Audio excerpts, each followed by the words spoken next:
because what you will see as you roll out is that a lot of people are interested. People may be interested in making an application, but do they have the competencies, the resources, the ability to sustain and run a successful business? So it's one thing to have many applications, but how many active business do you have being successful in your industry? And from our point of view, that's really what we're going after, ensuring we have active and successful companies rather than an excessive number of paper and applications. We're also pleased to have now 3 medicinal cannabis dispensaries that has allowed telemedicine to be incorporated into our regulations. It has the opportunity for a person basically to do a digital or virtual consultation with a medical professional and to also receive what you basically a digital prescription. In our legal terms, we use the term recommendation of medicinal cannabis versus prescription. But I know other jurisdictions accept the word dispense prescriptions. So as a country, you would determine which terms you choose to go with and the different reasonings for choosing each. Where cannabis can't be transported on any vehicle on the public road unless you have a license. We have 2 transportation licenses issued who are managing our 3 dispensaries currently. We also have the ability to extract cannabis. We're not turning cannabis into a manufactured product as yet, but we're at least extracting, turning it into the oils, creating vape pens. You're seeing keefs are being sold, and the ability to just offer a non-smokable product is where we're going. We recently, in April, opened our very first medicinal cannabis lounge, which creates that safe consumption space. So anyone in the Antigua who wants to go somewhere and consume, but also be in an environment where you get education, you get support, you can learn, there are professionals in there. There are other users of cannabis in there. It's a place, an uncomfortable place to be. For us, everything has to be 18 and over in the medicinal industry. In the top right-hand corner, you see a patient card. So everyone who goes through the program has to receive a ID patient card, which allows them to purchase up to 2 ounces of cannabis flower or 14 grams of cannabis extract. In Antigua and Barbuda, smoking in public is not permitted. We recently even increased the fine for smoking in public because it's something you really do want to control at an early stage. For us, one, because we accept cannabis as a sacrament to a specific group of people, then we want everyone to understand it's important to respect it first and foremost. Then we look at its medicinal and commercial properties. So as a respectable sacrament, public consumption, abuse of the plant, misuse of the plant, those are not what we encourage. To date, we haven't done any commercial import or export of cannabis flower. We would have authorized the religious Rastafari body to use cannabis in their entire daily lifestyle as they so choose to. The only thing is that it does not incorporate commercial trade. Throughout this, you see the importance of education, and not only education to the users, but I've found that a lot of people may have the ideas and the interest of being in the industry, but don't have the know-how or the knowledge or the experience of running a medicinal cannabis business. So we've created what's called an internal university, where we're offering courses to help improve the overall standards of our licensees, our applicants, and all the players that are in the industry. If everyone can continually grow, boost their knowledge, boost their education, then we anticipate that the overall quality of the industry will also rise. For us, research and development is critical, but also to ensure that the crops that are also growing outside of the regulated industry are not capturing or having any diseases that could eventually roll over into the wider industry. So what we have done, we created a cannabis cup competition, which allowed people who are not licensees, people who are allowed to grow cannabis in their private homes, to make a small submission of dried flower so that we could test it present back to them analysis report. They could see the quality of their cannabis. They see what they would have grown. From our point of view, we're able to vet it to see if we're seeing any consistencies of diseases, any excessive molds, any cluster of cannabis coming in with one specific thing. There's the hot latent viral, which is out there that could basically destroy many of our sectors and industries. So as an authority, you have to find ways to create like protection, even from these invisible diseases that could affect your overall operations. And then we are currently proud of where we're seeing positive advancement in co-management of patients using medicinal cannabis. So for example, we have a few chemotherapy individuals when they don't have the appetite. So the approved doctor is recommending that they vaporize to open their appetite. When they open their appetite, they're eating, and then when they're eating, they can then take the chemo. So you're seeing it work in co-management areas like that. We've also had a positive result with a prostate cancer patient where he's been able to, we can say honestly, surviving 2.5 years now after being on cannabis treatments to support with his pain management, the size of his prostate. All very still early in research and development stages, but it's a living proof that we see this cannabis has medical properties, and it encourages us to just continue doing what we have to do to create opportunities like this for the wider Antigua-Barbuda and the wider region. So this is a realistic look at what we've been doing for the past 2 years and what, as an authority, we had to manage. But coming out of that, we mentioned the sacramental authorization. So in 2023, the government would have granted the Rastafari official sacramental authorization to grow and use cannabis for their religious purposes. What we did is that we identified the tabernacles or the central organizations within the community, and that specific land that has the tabernacle or church is allowed to cultivate cannabis for the members. The future of this, obviously, you want to find a way to include the members benefiting at their private homes without there being high risk, or without the opportunity, or creating the opportunity for a business coming out of the sacramental. For us, it's all from a point of view of respect to the sacramental plant. If you respect it, you understand the commercial aspect is not included. And also from a health point of view, even though it's a sacrament, we want to make sure that the sacrament also maintains high quality standards. To include more Antiguans and Barbudans into this sector, we realized that we had to also encourage collaboration and partnership. Everyone may not have the resources to apply for a license on their own. So we created a category called Collaborative Grow License. So a company that is owned by 5 or more Antiguan Barbudans, they receive an 80% discount on their license fees. They also will be offered a 5-year license in respect to everyone who receives a 2-year license. It also creates the opportunity that when I start as a cultivator, I can then advance into other sectors while still maintaining that discounted offerings. So this program we would have seen really boost our interest, boost our applicants, and boost the local involvement into the overall ecosystem. Some of our experiences that we definitely wanted to bring to your attention is that you saw the less of a burden on the national security. You see the fact that everyone's criminal records aren't constantly going up. We had the automatic expungement of the 15 grams or less, which is our personal limit amount. And there's talks of even taking that further, which is a good thing. There are individuals still being penalized, there are individuals still who have outstanding payments of thousands of dollars to the court system because of cannabis. That who knows, imagine you could divert some of that thousands of dollars into them starting a legitimate company. We always believe that most of these individuals are the experts in the industry. They're the ones with the experience that we want to welcome in and help them to also be a part of the overall industry.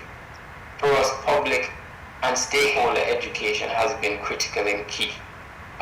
Cannabis has a positive role in our society, but everyone doesn't think that way.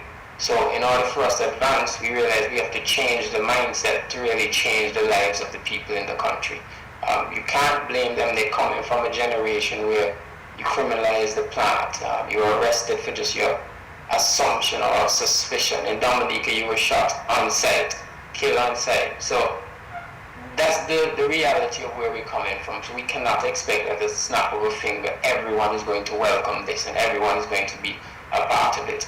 I want to tell people an example. I don't sail or I don't surf, so I can't really tell you anything that's happening in the surfing or sailing world.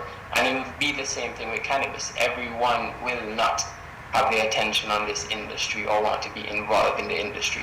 So you really have to focus primarily on the key stakeholders who plays a part, help to educate them so you can make sure you change their mindset towards it so that they can support you with the rollout and the introduction. Really, more medical options are now available.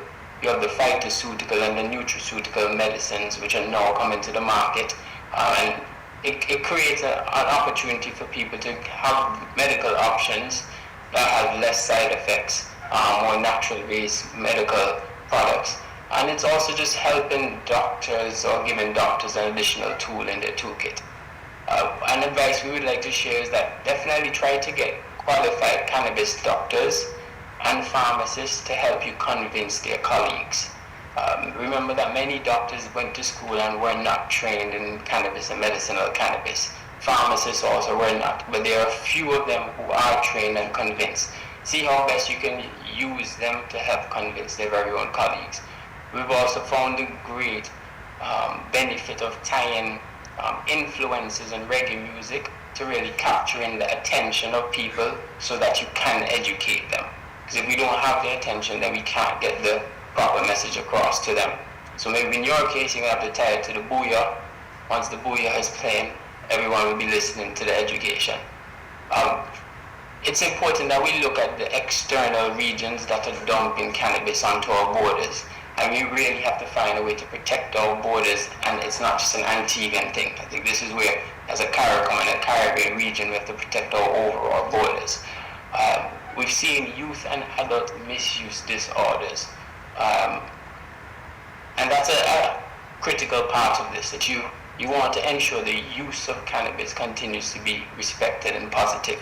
The moment your society starts misusing it, then you're not getting the benefits that you set out to achieve. It creates opportunity to support terminally ill people, improve their wellness during their last days. So it's significant support can be offered to these individuals. We know the scientific data behind it. It's just now how do you professionally and appropriately introduce these nutraceuticals, phytoceuticals into the treatment for terminally ill individuals. And then what we must be honest with is that there's limited research featuring the Caribbean demographics, or even just research and data that is being derived from our region. So not only seeing it as a limitation also creates the opportunity for all of us here in this room to assist with. I've always told my staff that in the industry of cannabis there's always going to be a problem, so we have to really be solution minded, find solutions to problems, solve problems. So our future looks at how do we solve the problems. We really need to increase our collaboration with institutions in the private sector to support region-specific research and development projects so that we can have more evidence-based policies and we're not just guessing, going off of emotions, feelings, or stereotypes that are still with us from the past. But more urgently, we have to support a Caribbean regional trade zone where I can get my products to Barbados, to Dominica. Dominica can have their products in Antigua shelves, on Jamaican shelves. That's an opportunity we have before even getting into the external markets. Protect the Caribbean borders from the inferior hemp products.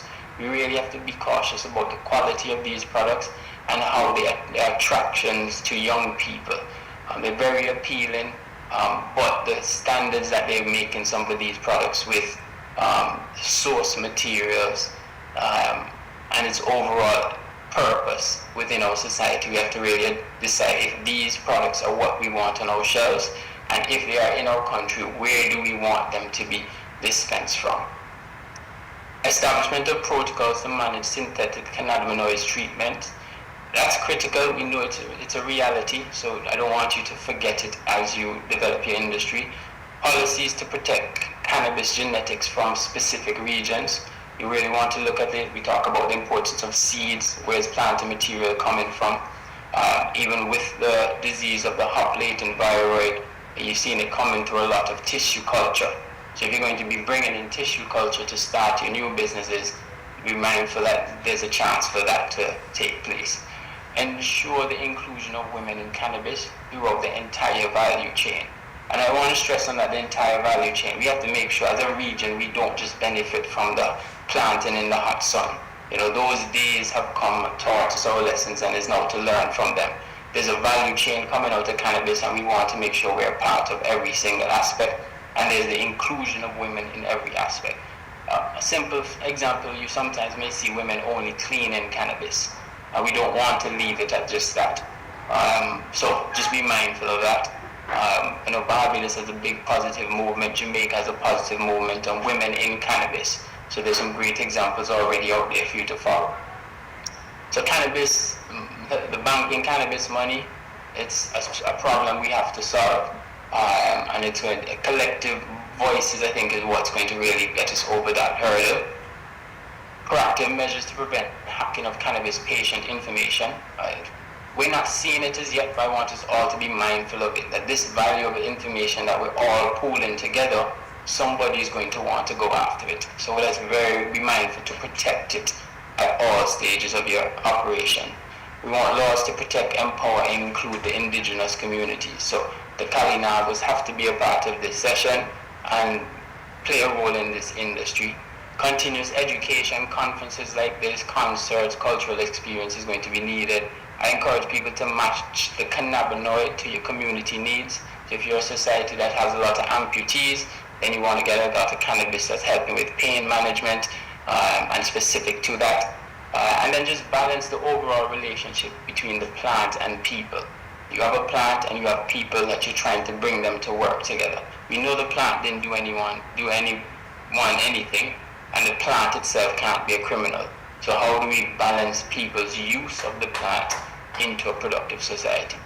So with those things being said, one of our biggest highlights in the Caribbean, I think, is the Caribbean Cannabis Forum, which has these 5 countries and nations working together. And we look forward to having Dominica, Grenada, Jamaica, everyone coming on board so that we can speak from a Caribbean voice and perspective. Ladies and gentlemen, in quick time, thank you so much for giving me the chance to be in this historic session. And I'm here for any questions today, tomorrow, or in the future as you develop your industry.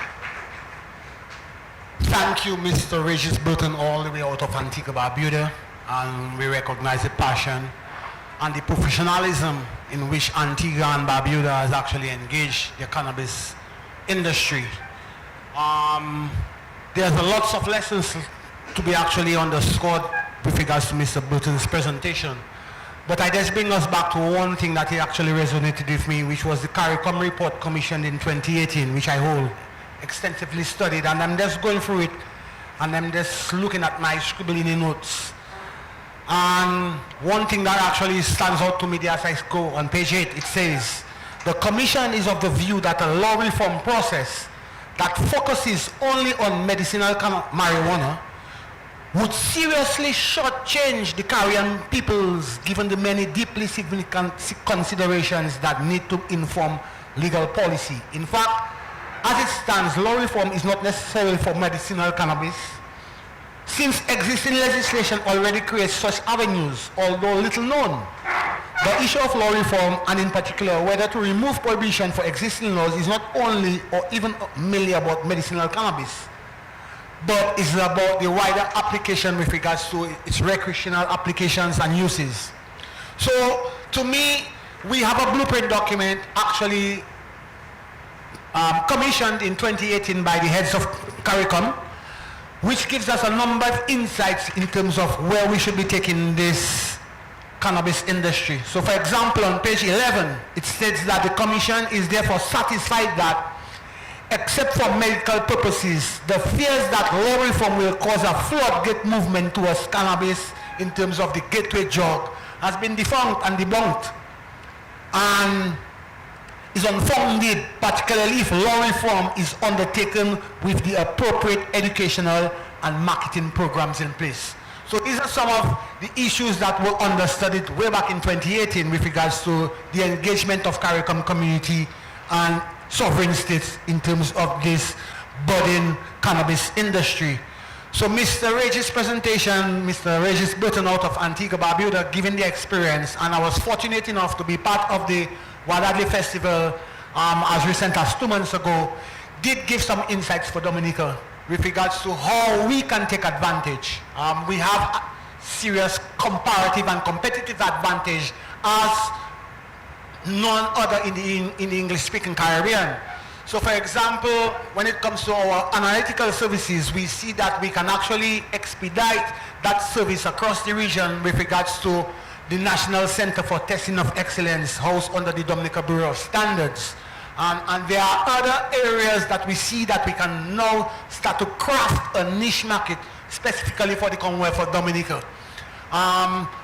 Dr. Marshall will be coming on soon and he will speak about his work there and his experiences, but we all recognize that, for example, even the original strains as introduced into the Caribbean has some significance with regards to what Dominica has offered in terms of genetic conservation, especially by the Rastafarian community.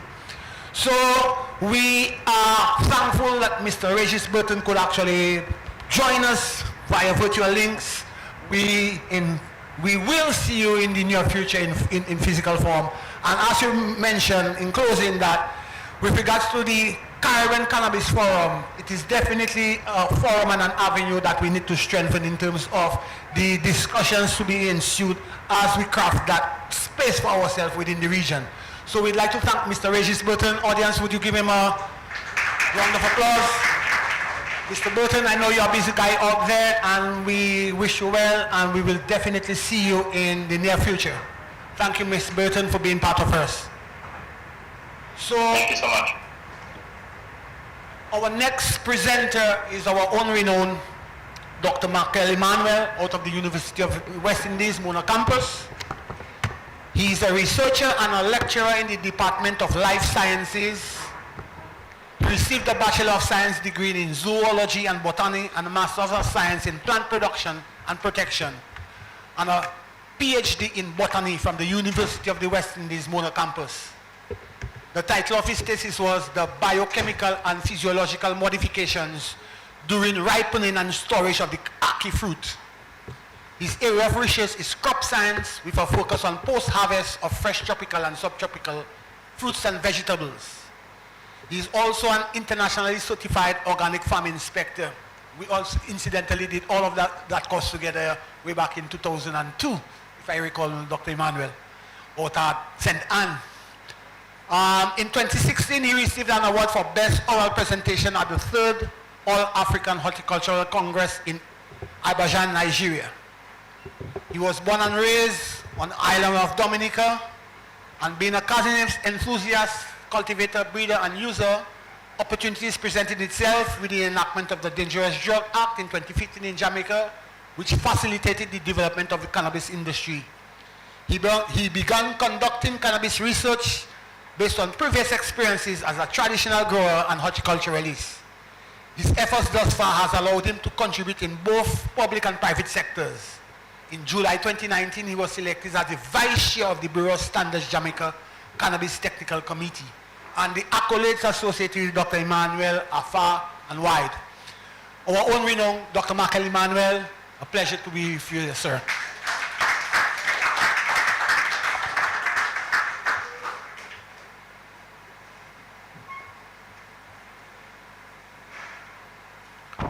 All right, greetings everyone. I'm just waiting for my PowerPoint presentation to get loaded properly. Yes, and so before we start, I would just like to commend the government of Dominica for for taking this stride in terms of cannabis legislation and advancing the people of Dominica in terms of regulatory framework in access to patient-driven medical cannabis products, which we know based on what takes place in terms of conventional medicine, there will now be an alternative based on providing healthcare products in regards to cannabis production.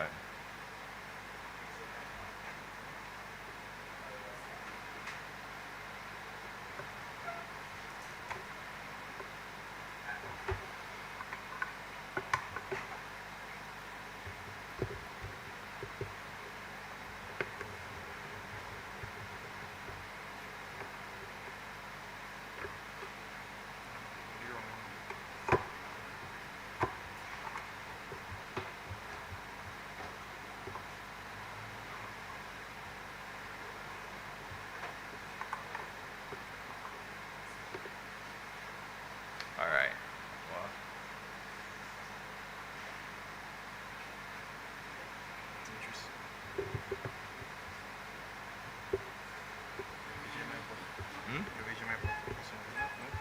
no, shouldn't be.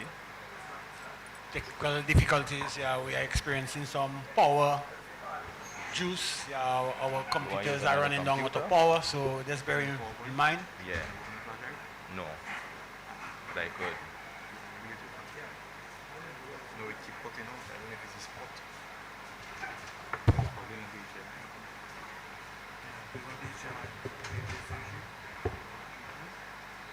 No,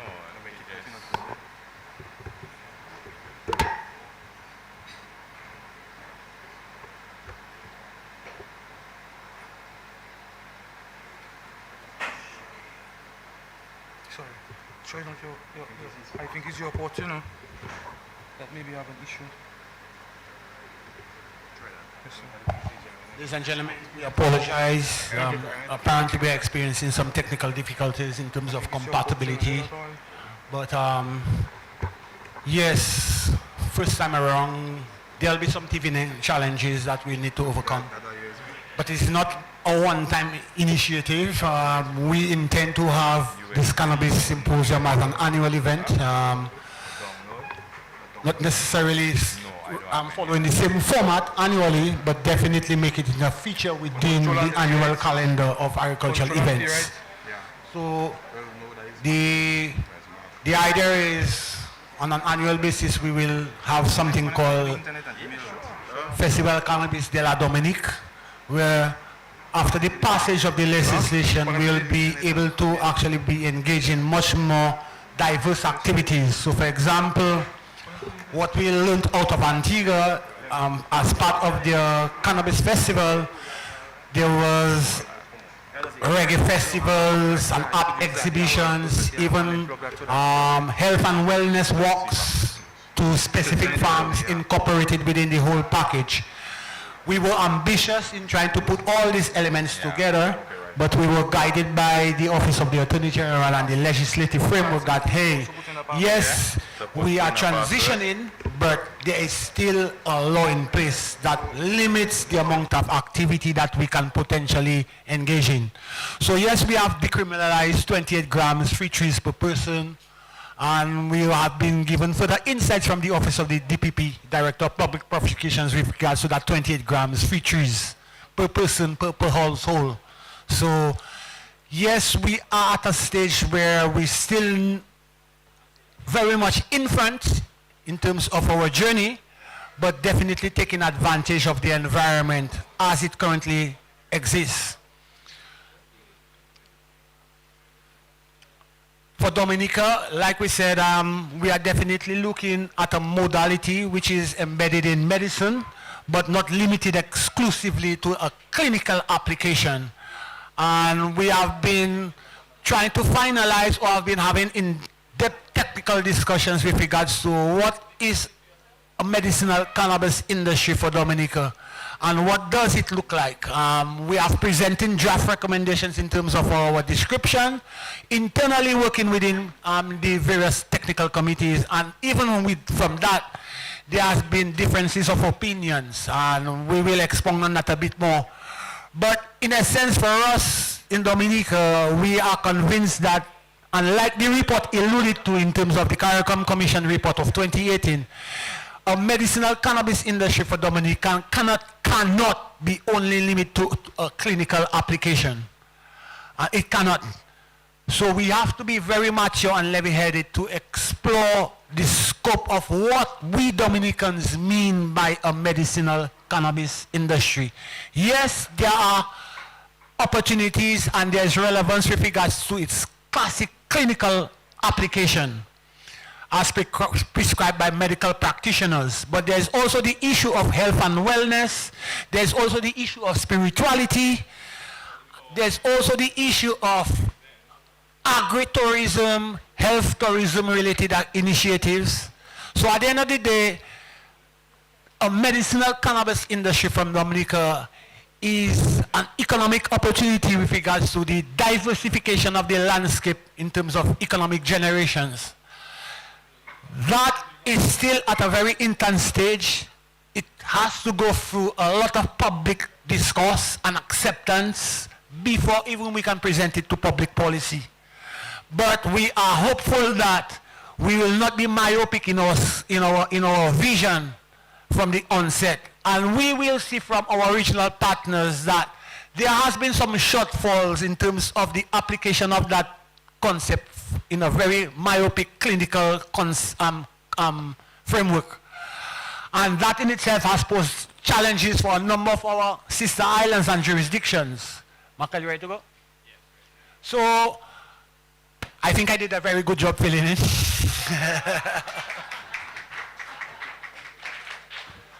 So without further ado, Dr. Emmanuel will bring us through some insights out of Jamaica. Dr. Markel will take it up. No, well, I mean insights. Yeah, there's what you think. Yeah, roles and responsibilities of the Cannabis Licensing Authority. Dr. Markel Emmanuel.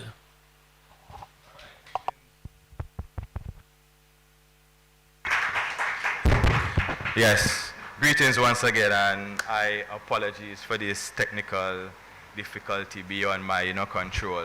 So I was asked with the task to present on the roles and responsibilities of a cannabis licensing authority. So I will just present based on a little background in terms of Dominica and its association with other cannabis plant, and then we will look into the roles and responsibilities in terms of cannabis regulations and authority management, and then we will examine a few prospects in terms of Dominica. So as we know, cannabis in the Caribbean has a long, malangled relationship. Cannabis began coming into the Caribbean from the 1600s, from the Spanish conquistadors who used cannabis to assist with the repairs of the sail ships and ropes via the long voyages. And then in the 1900s, or after post-slavery, where the emancipation took place and we saw indentured laborers come into the Caribbean region, we saw where British merchants imported cannabis from southern India to assist with the religious and ceremonial practices of the Indian population. And post-emancipation, during independence, the Caribbean was faced with a tremendous prohibition, and there was situations where the United States government funded eradication, which saw paramilitary style exercises and herbicides being sprayed from like helicopters, and this pretty much decimated our native strains in many Caribbean countries. So in terms of the Caribbean, we see where the recently CARICOM summit, where Honorable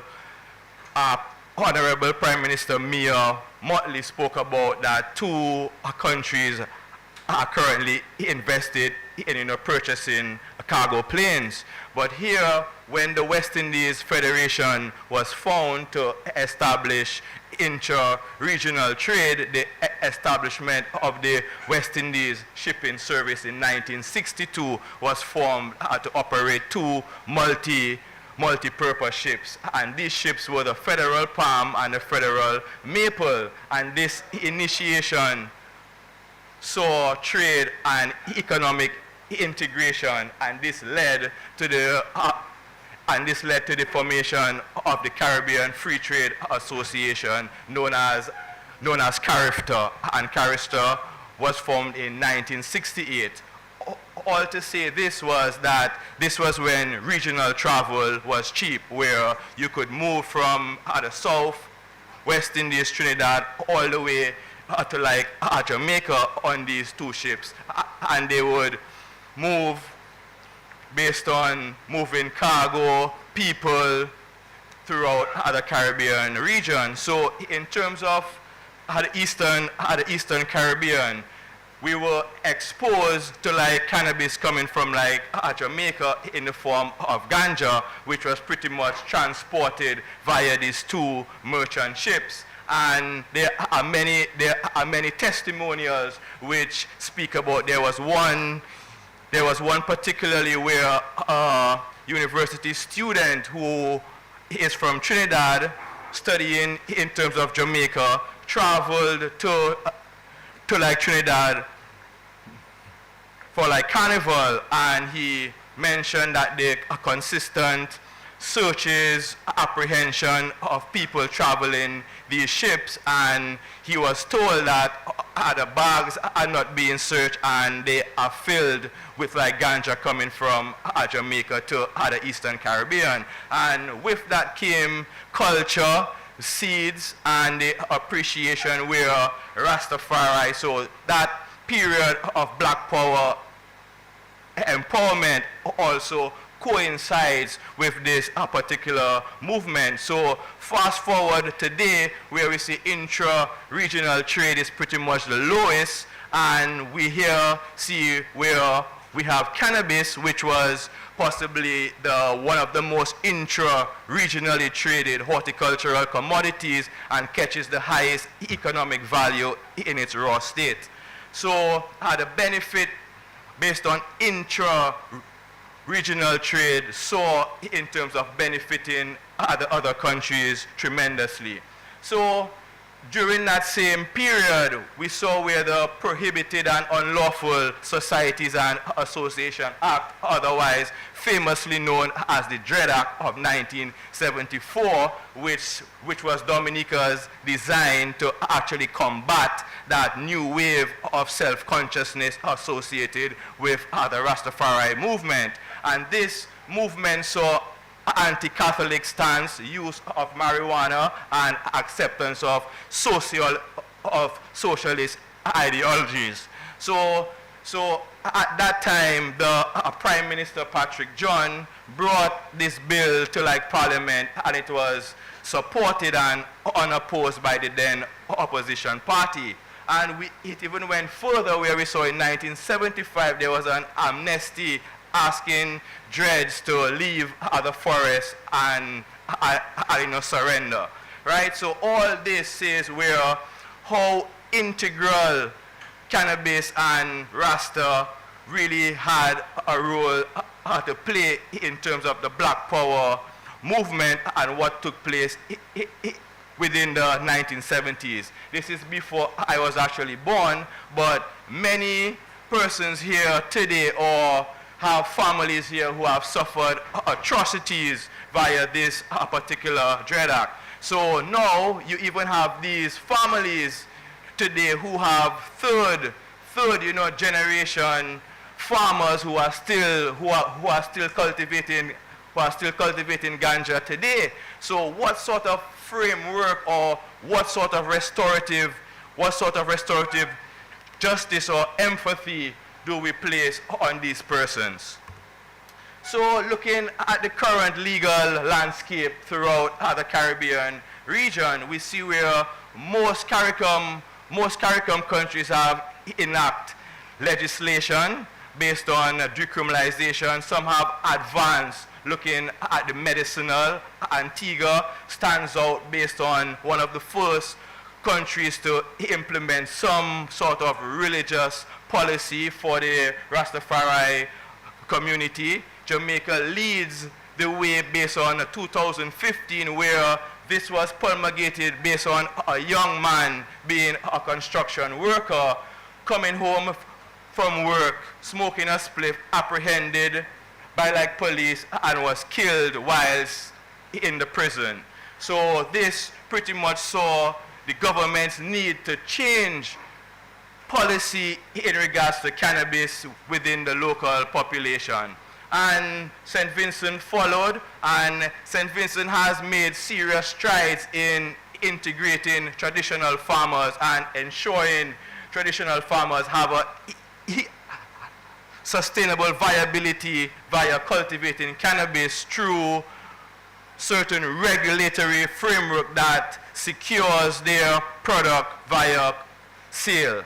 And then we see where Trinidad just decriminalized cannabis. We see where Dominica did that too. And we see where that trend sort of saw where based on elections and political governments playing a political football based on pleasing populations, based on decriminalizing cannabis, but not taking this step further to enact proper legislative to build out proper framework that will support cultivation to sale.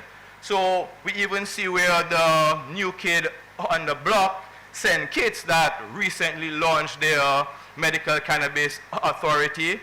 Congratulations to you. And we also see where Barbados, after decriminalizing after setting up their medical framework or regulations in 2019, has finally granted their first license for dispensing cannabis. So they now have a fully integrated cannabis value chain from cultivation to dispensation. And other countries tend to follow suit. We see where Guyana and Belize still focus more on a sort of industrial model via production of hemp for industrial purposes. And they can rightly do so because they have large expanse of land. They have tremendous history of large agricultural production via mechanization, so they are more suited to explore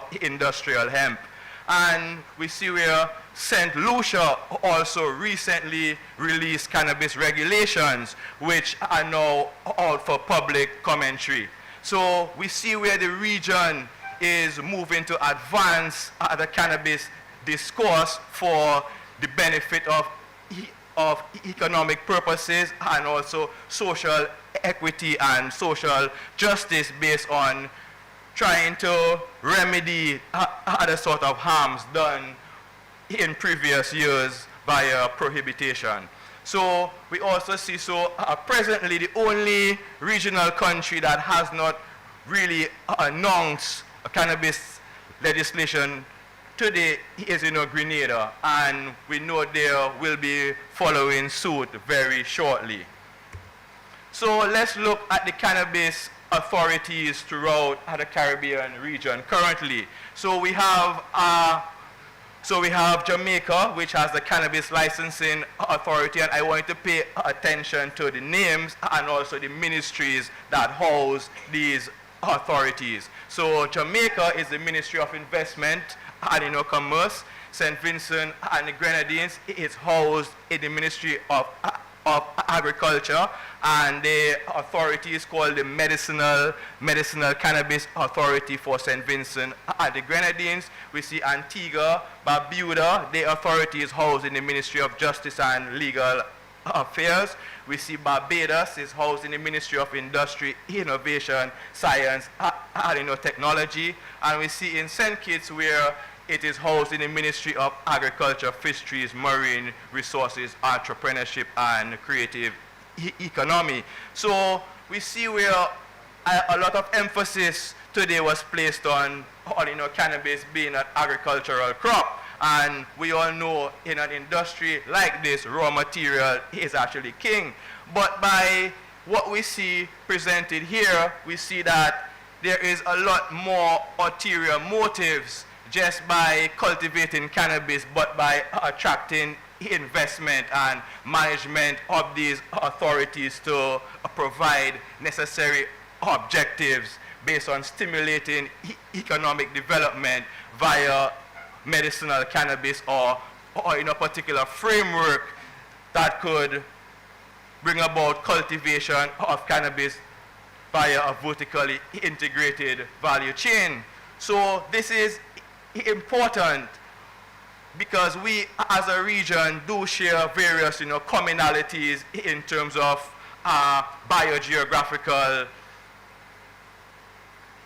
dynamics, population sizes, but in truth and fact, the way the Caribbean cannabis economy was set up, because we are not reinventing the wheel. There is an industry that has been set up from the 1900s, but based on 1961 conventions, the 1981 signature based on the narcotics drugs control, we see where the industry sort of has changed. And even throughout the past 20 years, the various advancements that has taken place globally, we see where cannabis cultivation practices, the strains, the palette, the use of cannabis has advanced based on previous historical records. So what is the major market growth and economic potential based on ganja cultivation?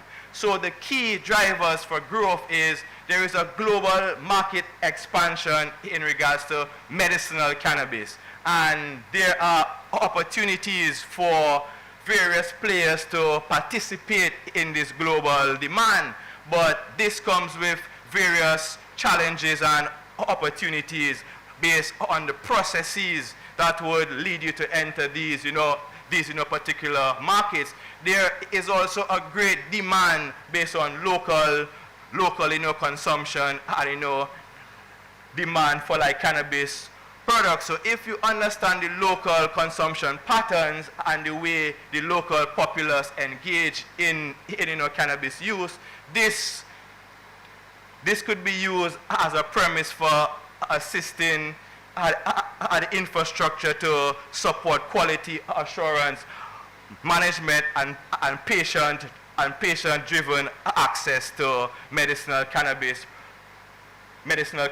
products. There is also a great need for wellness and tourism exploration based on cannabis-friendly resorts, and as someone spoke of the experience of someone immersing in Rastafari culture. But so these things we see where Uruguay has integrated that sort of model where they advertise these tours based on the cruise ship arrivals, and part of the experience is visiting Rastafari. So that Rastafari community gets paid for their services, and if cannabis wants to be part of the actual package, it is already covered within the full tour package. There is also great opportunities for exportation. As we know, the tropical region is the most productive regions in the entire world. And we know as countries begin to legalize and relax cannabis legislation, we know that cultivation and production is going to be pushed to more equatorial zones where the sun shines perpetually, and the cost of production will be much cheaper, and in terms of sustainable models based on producing agricultural, commodities. So the opportunities for growth lie within the medicinal and wellness tourism. There is opportunities to create retreats, spa, treatments, holistic therapies, and secondly, local cultivation and craft cannabis. I know there is a great concern based on the small farmer or the subsistence farmer being left out within this regulated framework. And yes, it's a challenge because you must be able to balance the foreign direct investment, which is very much needed to instigate that technological development. Unconnected, right? To sustain that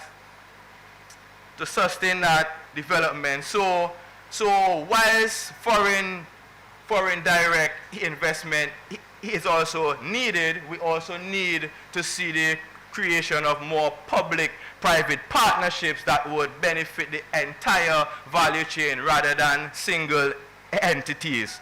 We also want to take note that providing craft cannabis, right? So as the world looks to focus on medicinal cannabis and focus on recreational cannabis, the Caribbean has advanced discourse based on cannabis for spiritual and religious purposes. So this is a whole new niche market, and it is extremely viable in the premise that Rastafari is a global movement, and you have reggae shows globally. You even have Rastafari communities within Japan. And currently we are in discussions with the British government where they pay chaplaincy duties to the Ethiopian World Federation to assist Rastafari persons within the military, the hospitals, the prisons. So access to sacramental cannabis based on what defines sacramental, based on connotations such as halal, kosher, and so there is a whole new opportunity to market a particular cannabis product based on moral and ethical values grown with Rastafari principles. So the growth of the industry can also support the value-added products with the potential for oils and edibles, topicals. Edibles is a fast-growing sector within the cannabis space where we've seen that niche grow exponentially, but it is probably one of the most challenging avenue for like government to actually regulate because of the dosage specific requirement based on milligram concentration of these edibles are very critical based on standardizing in terms of patient-driven care. So we have seen where the region focus on developing the cannabis industries, but not much has been focused on research and development. Although the authorities do include that mandate of research, we have not seen where funding or public-private partnerships have generated that sort of revenue to facilitate research. So research is very critical to how we as a people are going to advance our industry. So this is definitely something I put out there to regional governments to implement certain research protocols. Today someone raised the issue of an institute, right? And yes, we have not seen where proper training, proper housing based on good agricultural practices and a place where we could train and mentor the sort of human competencies that are necessary for participating within this regulated framework. So what is a cannabis regulatory authority?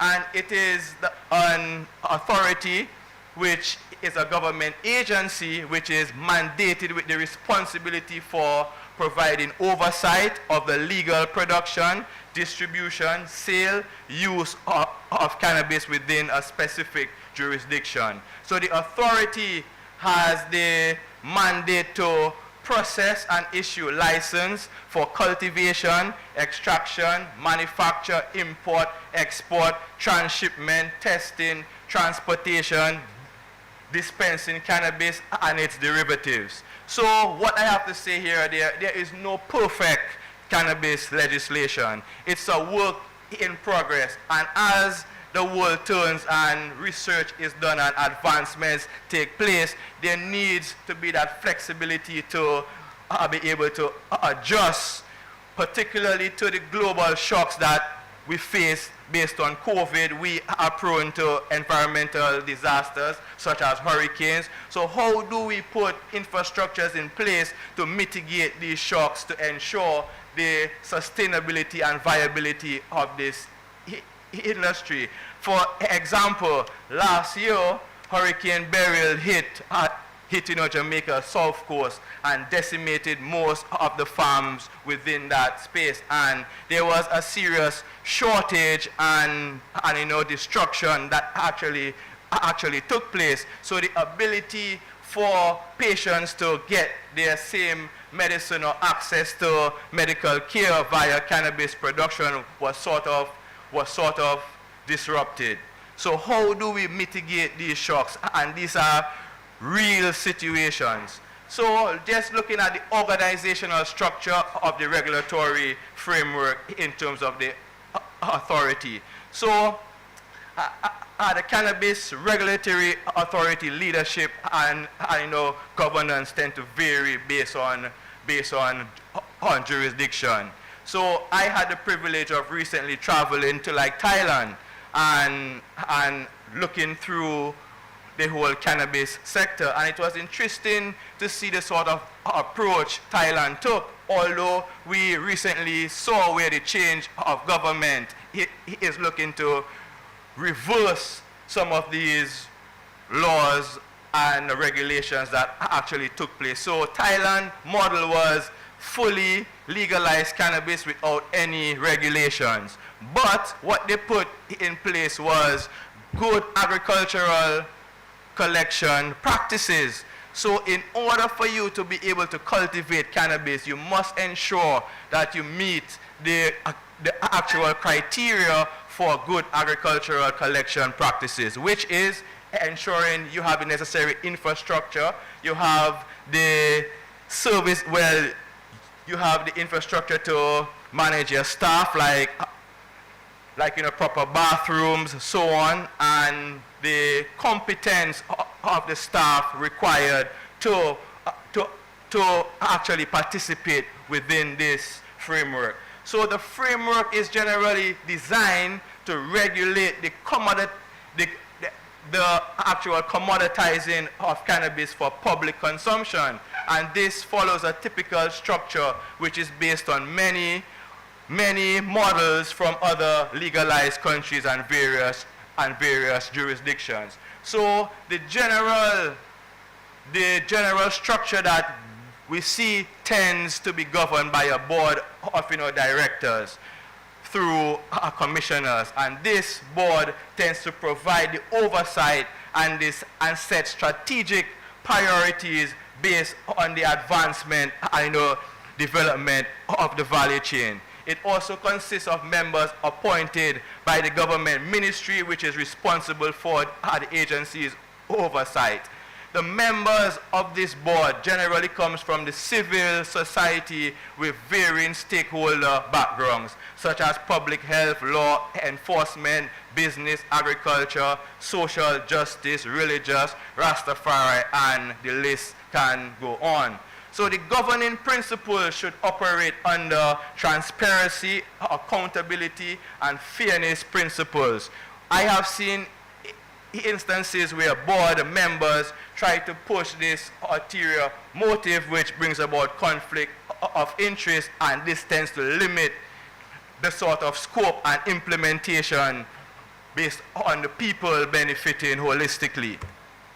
So the operational structure goes on to have an executive director known as a CEO. We recently heard from the CEO from the Antigua Medicinal Cannabis Authority, and we are privileged to also have the CEO from St. Vincent, from Barbados, and we also have Mr. Inglis coming from St. Lucia, who is right around the corner based on implementing their regulatory framework. So the CEO is the top administrative leader. This individual is responsible for the daily operations that takes place within the authority.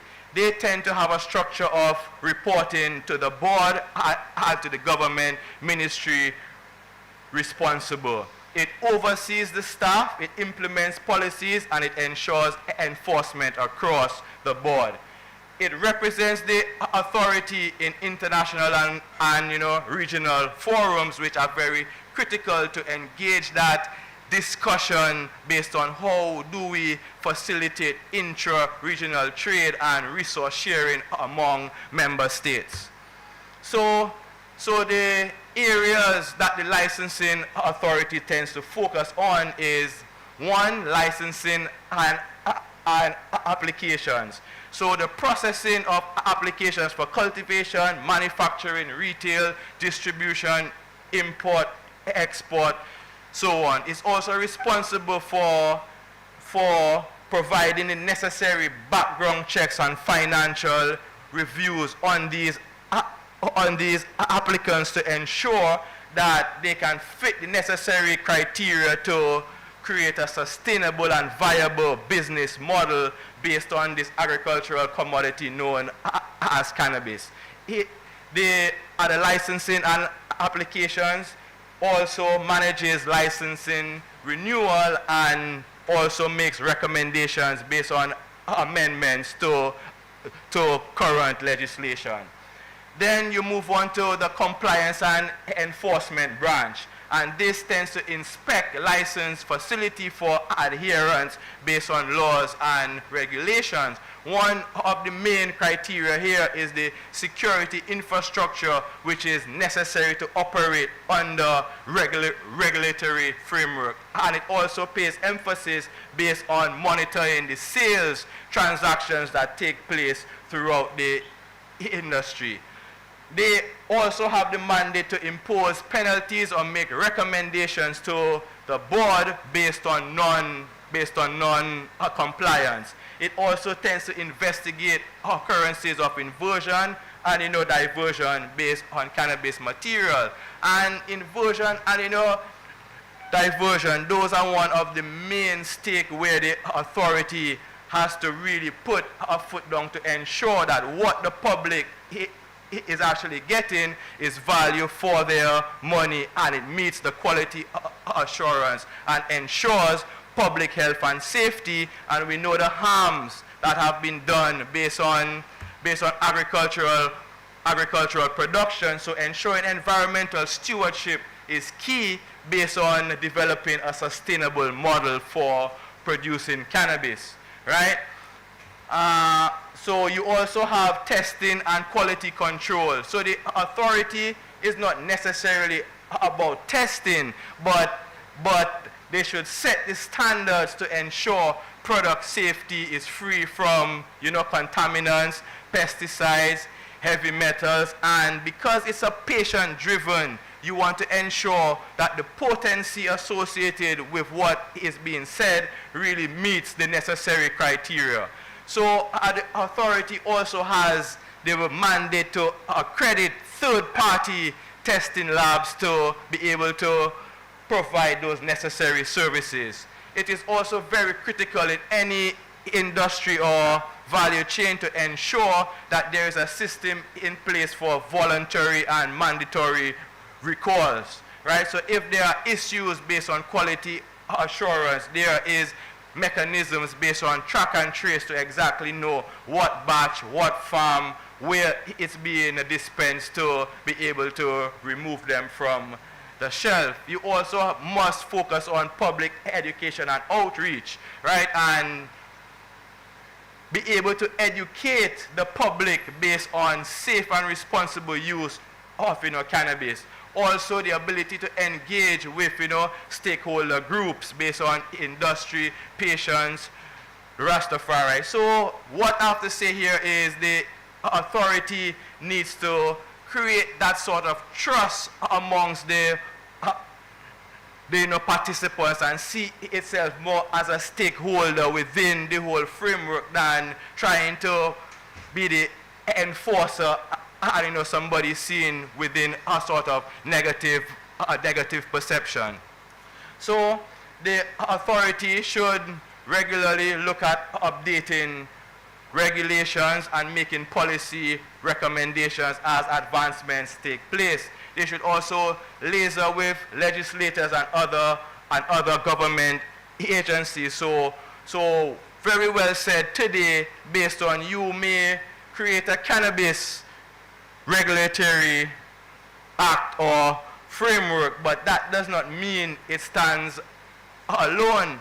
Because what happened to the Pharmacy Council Act? What happened to the Health Act? What happened to the Agricultural Act? What happened to the Environmental Acts that are very critical to create that sustainable model which is advancing the economic prospects of growing and dispensing cannabis publicly? And critically, research and data analysis.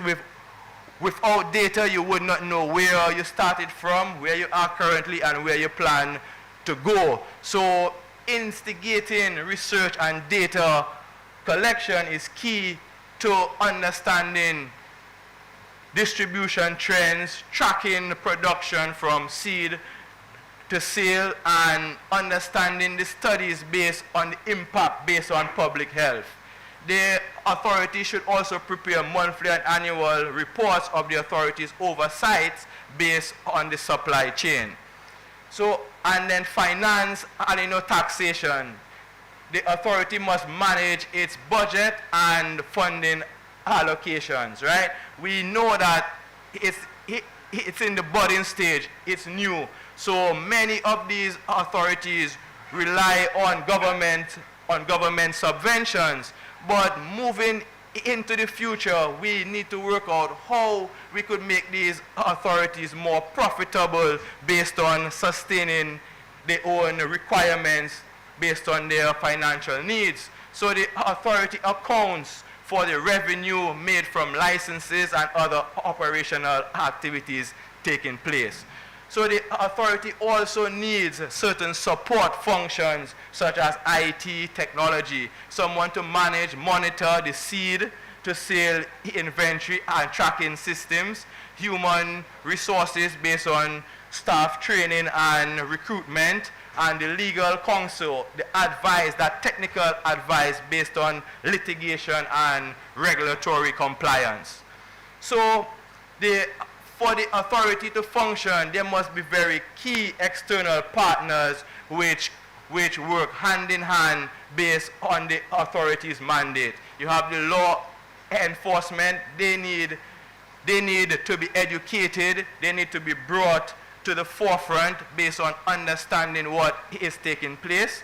So the actual collaboration with the police and the customs is key to breaking that negative perception and ill treatment associated with cannabis production. The agricultural agencies, they must be trained and educated in a particular way to provide the extension services that will be required for quality assurance via production. The health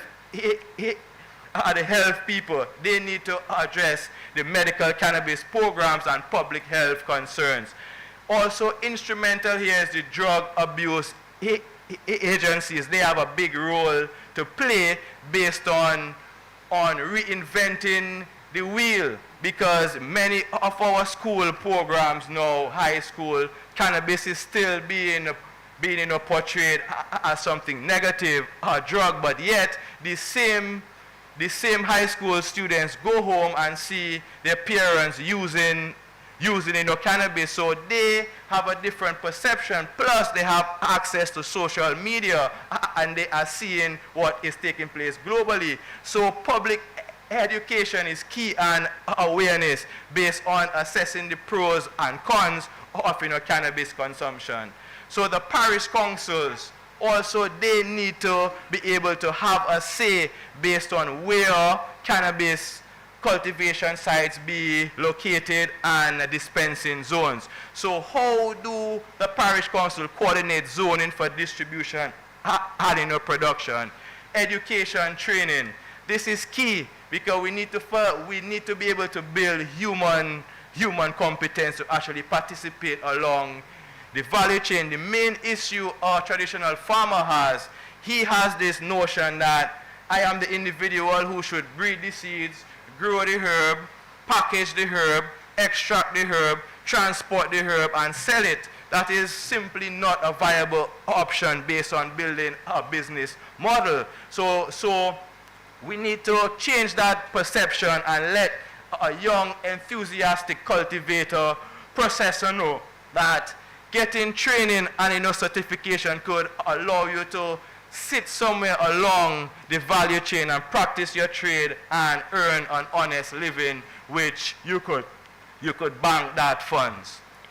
So the objectives of our Cannabis Regulatory Authority for Dominica and exploring the economic opportunities provided. So because of the global cannabis market and the projection of growth, the Commonwealth of Dominica has the potential to be able to tap into this global market, particularly through cultivation and export of quality cannabis products. Also, to focus on more niche markets based on equatorial varieties, sun-grown, organic production, sacramental. So there are particular marketing connotations that could be used to advance these niche markets, because we would not be able to compete based on the quantity that a regular sale from like Canada going to Germany, which is normally in the region of 1 ton of cannabis.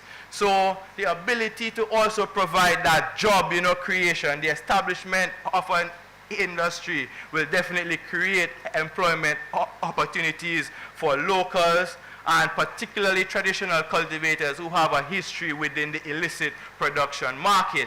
Foreign investment model, those will definitely bring necessary injection of capital which is needed to advance infrastructure and technological advancements.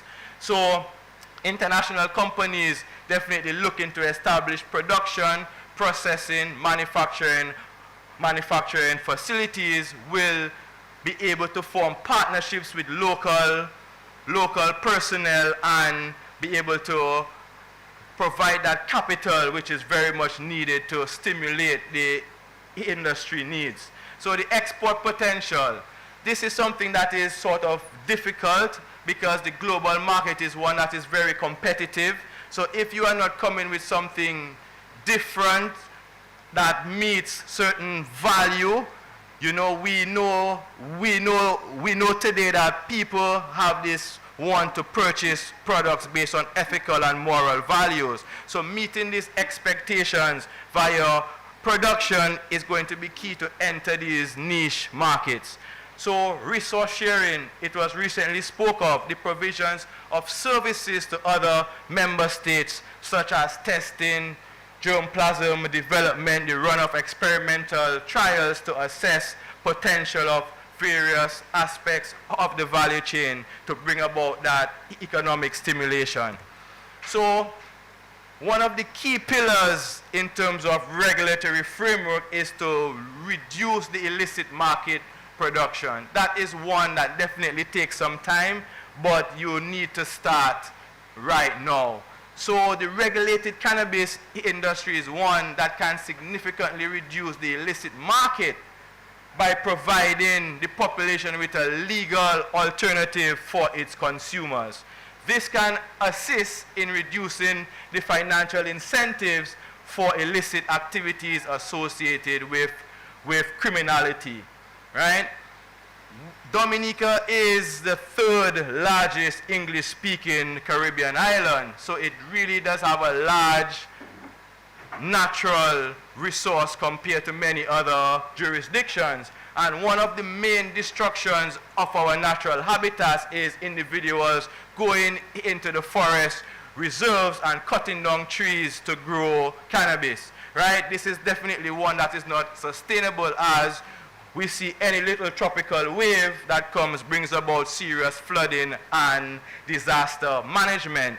And we also see where the use, because the cannabis has pretty much changed, the palette has changed. What the younger generation is enthusiastic about cultivating requires many more pesticides, fungicides, and the use of synthetics within the production mechanisms. And this has serious implications for water contamination. So the ability to reduce the illicit, production and destruction of our natural habitats is key to the global picture that Dominica will paint, and to the sustainability and viability in terms of the long-term value of producing cannabis material.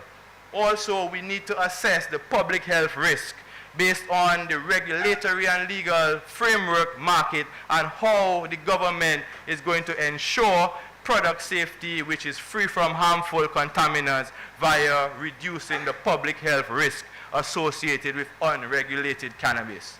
So it's also very important for the authority to understand the issues of social equity and justice, right? The Caribbean is interesting because we have countries that are typically known as consumer countries and producer countries. Dominica, St. Vincent, Jamaica are typically known as producer countries. So average Dominican farmer goal of planting herb is pretty much to grow the best quality herb and take a boat and go to the French countries where he will earn euro currencies. So how do you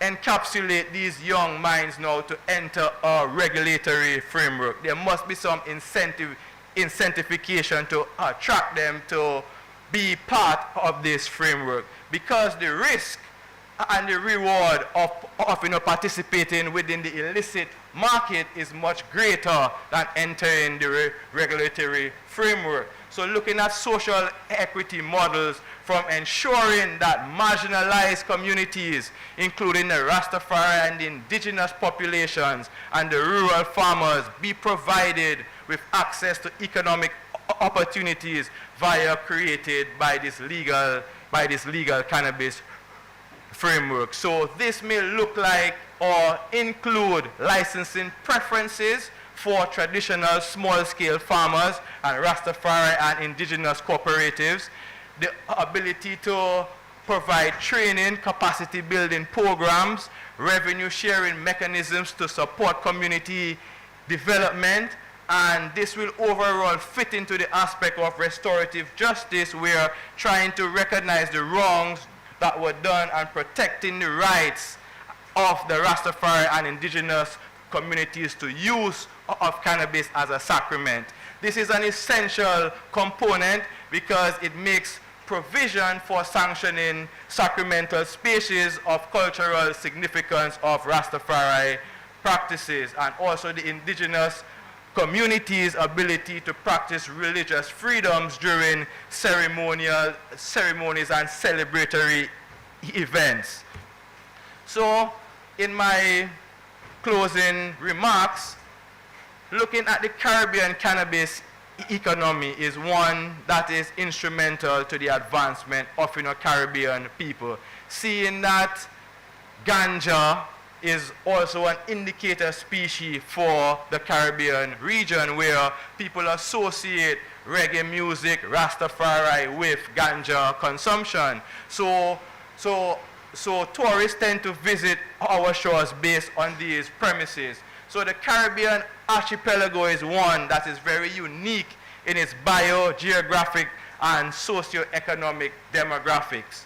So cannabis, as we say, is probably the most intra-regionally traded horticultural commodity in its unprocessed state and catches the highest economic value. So if a young man wants to grow tomatoes and versus growing cannabis, the value proposition of his cannabis crop very much outweighs the earnings that could be made from any other agricultural crop, right? So the economic value associated with, cannabis, people will go to the extent to do all sorts of unethical things to ensure that the product goes to market.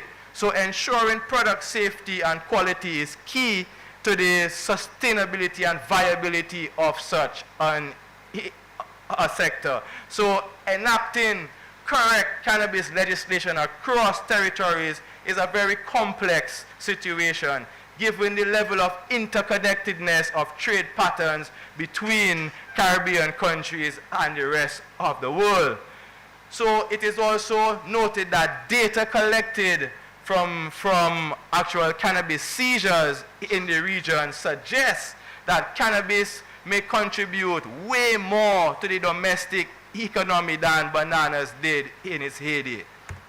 So in my conclusion, I appeal to the regional legislators, governments, policy makers that an integrated approach to developing domestic cannabis economies within the Caribbean territories, from policy to legal framework, historical, cultural experiences, business, marketing, science, medicinal points of view are very necessary in the overall consideration. So we need to see a lot more of academic institutions, public-private sector. They need to coordinate and be able to facilitate the research, the funding to provide a greater understanding of the backward, forward, and cross linkages that are instrumental to supporting economic commerce via the cultivation of a horticultural commodity known as cannabis. So I would like to thank everyone for attentiveness during my presentation. Thank you.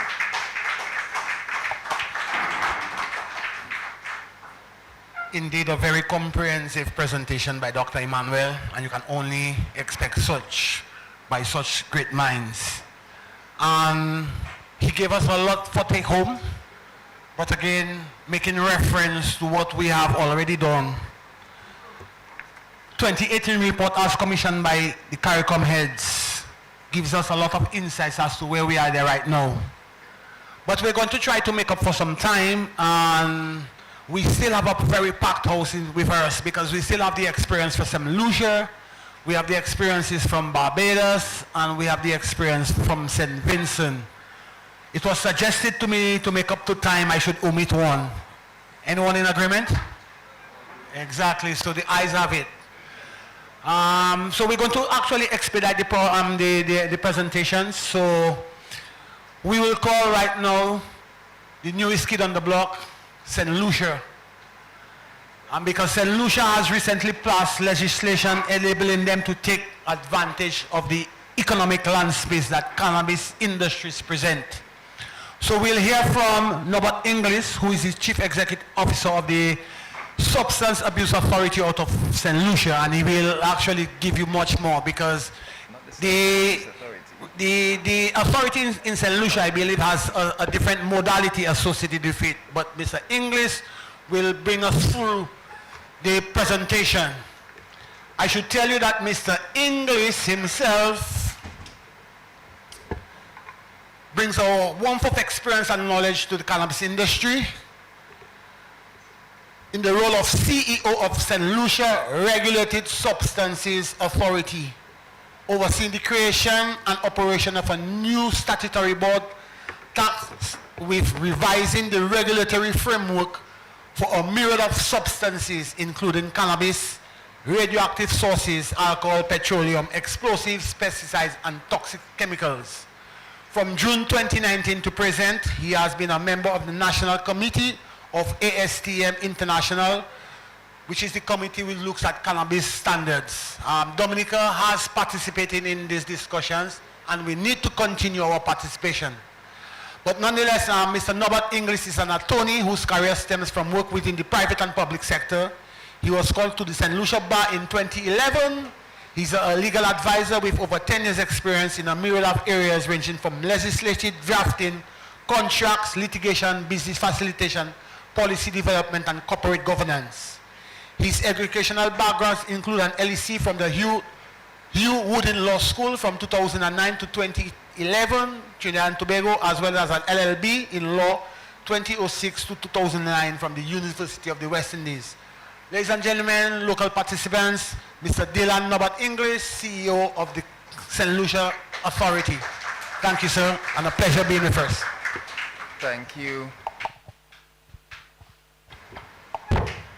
Thank you for the introduction. Good afternoon to all, and to my Dominican counterparts. Bon après-midi. First, let me thank the government and people of Dominica for playing their part in the fight to revise the treatment of the cannabis plant in the region. We, as your regional brothers and sisters, applaud you for your efforts individually and collectively as the Caribbean Cannabis Forum. For our part, St. Lucia has started its journey to establish a legalized regime for cannabis in 2019. We commenced the development of our legislation in or about 2021. And in that year, we saw the legalization of, or rather the permitting of possession of 30 grams of cannabis by one person, and the amendment to the regulations to facilitate cultivation of 4 plants by an individual within their household. We passed the Regulated Substances Act in 2023 and established the Regulated Substances Authority in that same year. Now, many persons would ask why we refer to our authority as the Regulated Substances Authority. So the long demonized cannabis plant is not the only substance that requires the revision of the regulatory framework. And in revising the framework for cannabis, we realized that it was unfair for us to have given so much attention to the plant when there are a number of other substances that were inadequately regulated within this space. So we recognized that our alcohol legislation needed to be revised. Our Explosives Act was from 1891. While some markets require irradiation of the cannabis to export it to them, we didn't have adequate regulations or legislation for radiation. Pesticides and toxic chemicals was something that was important to the cannabis industry, and our legislation in that vein was inadequate. So we saw the opportunity in developing a cannabis regime for us to holistically approach some of the substances that required revision in St. Lucia. And as such, the Regulated Substances Authority of St. Lucia was created. By cabinet conclusion, the Cabinet of Ministers has instructed the RSA, as we refer to it, with reviewing the regime specific to alcohol, cannabis, radiation, petroleum, pesticides and toxic chemicals, and explosives in the first instance. We have also looked into other substances like mushrooms, psilocybin, with consideration for other substances if the Ministry of Health, Ministry of Agriculture, or any other ministry requires that assistance. So that is the point of the RSC as a broad mechanism. But the genesis of the RSC, cannabis. So we have firstly developed the amnesty bill, which allows for the current players in the industry to be recognized as traditional operators within that space. And if so recognized, they would be granted an amnesty for their interaction with the cannabis plant prior to legalization. We have also developed the Medicinal Cannabis and Industrial Hemp Bill, which will guide the creation of the revised regime for cannabis. We have developed some 20 regulations and caused the bill and these regulations to be published for public comment. And we expect and are eagerly doing everything in our power to facilitate the enactment of the bill within this quarter. And I know my minister would be very happy to hear me say that. So what does our regime look like? We see and we seek to establish an industry which will capitalize on the plant and its responsible use. We see and we seek to establish an industry where we are not only encouraging cultivation, value added, and export, conventional export, but enticing foreigners to visit our shores and to partake in cannabis as we have come to know, appreciate, and respect the nutraceutical benefits of the plant. We see and are seeking to establish an industry where the ice green and gold crochet vests that we know so well will be made of hemp fiber and not imported cotton. We see and seek to establish an industry where a geographic indicator will ensure our brand of cannabis is distinct and revered internationally. We see and seek to establish an industry where, as a people, we benefit, not merely as a reimagined indentured labor system, but where we toil the fields, but where we make our lion's share of the profits from the industry. For us, it is more than an opportunity, but a duty and a responsibility. What I see and what we seek to establish is not just attainable, but is a debt owed, which we must cash in. In St. Lucia, our regime has some 20 classes of licenses and sub-licenses which is structure the industry. Players will be allowed to cultivate, process, transport, dispense, and interact with the cannabis plant in a myriad of ways. So, to give 3 short salient points on our industry. 1, the amnesty which I spoke of earlier. An individual at the time of the enactment of the amnesty legislation will be allowed to apply to the Minister of Justice, have that application vetted by the RSA, and if successful, the Minister of Justice will issue that person with an amnesty. That amnesty will mean that the individual will not be liable for prosecution for being in possession or cultivating the plant, albeit that cultivation or possession took place illegally under the previous regime. They will also at that time be deemed a legacy operator within the cannabis space, and the fees attached to the licenses for these individuals will be at a concessionary rate. Prohibition on synthetic cannabis products. Our legislation completely prohibits synthetic cannabis product importation and use in St. Lucia. 2 classes of cannabis.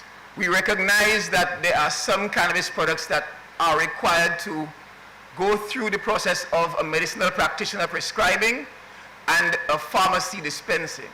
But we also recognize that all of our jurisdictions have within their existing systems a framework where experienced persons with the expertise in medicine have dictated which products require a prescription and which products do not.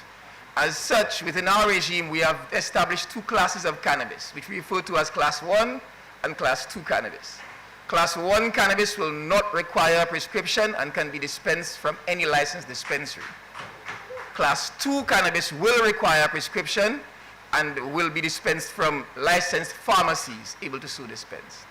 What will distinguish Class 1 and Class 2 will be set by an advisory council made up of individuals from the Rastafarian community, our chief medical officer, the Pharmaceutical Association, and other bodies. They will determine what product should require a prescription, just as they determine what painkiller threshold requires a prescription. The central trading entity. In our regime, at the center of it, there is something referred to as a central trading entity. That entity was created as a body which is required to have an ownership stake of at least 30% St. Lucians. Every cannabis plant propagated in St. Lucia must be sold to the central trading entity or must pay the central trading entity royalties for cultivating in St. Lucia. So if it is that an individual comes in as a foreigner wanting to invest and they want to serve as a central trading entity, they are required to have an ownership stake of 30% of that company from your traditional operators. Let us say, for example, I was a cultivator and I'm no longer interested in the business because the standards for it are a little too onerous for me. I can buy shares in your central trading entity and benefit from every single plant propagated in my country because that is my country. So we recognize that the investor may have markets open to him, he may have opportunities that I do not have, but he is in my country where my navel string is buried, and as such, I will benefit from his involvement in my industry. So with that, let me close by saying we have for years sold ourselves short. We have promoted ourselves in many cases by 3 S's. When we knew, and they knew, that there was a silent S. So Barbados, Jamaica, St. Vincent, St. Kitts, Grenada, Dominica, St. Lucia. We all spoke of sun, sea, and sand, and we whispered the other S. As a region, it is time for us to say it loud. We are many things, including sun, sea, sand, and sensimilia. Thank you.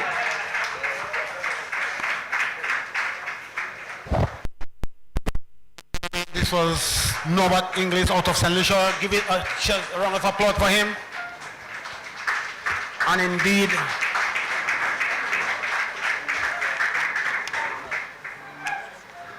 indeed, we got some very insights from the works happening out of St. Lucia. But we are moving quickly along, and we will now bring on Dr. Gerald Thompson out of St. Vincent and the Grenadines. Dr. Gerald Thompson is the Chief Executive Officer of the St. Vincent and the Grenadines Medical Cannabis Authority. He is an infectious disease specialist and also the former Member of Parliament of the North Leeward constituency. He holds a master's degree in public health, and as such is well vetted to be within the medical space of this growing cannabis industry. Dr. Gerald Thompson will give us insights as to what is currently happening within St. Vincent and the Grenadines as we see the aggression with regards to the engagement. So Dr. Thompson, the floor is yours. Welcome to Dominica. Welcome to the State House. Yes. Welcome to this Cannabis Symposium. Your appreciation and your presence is highly appreciated, sir. Thank you. Thank you very much. I realize I have 15 minutes or less.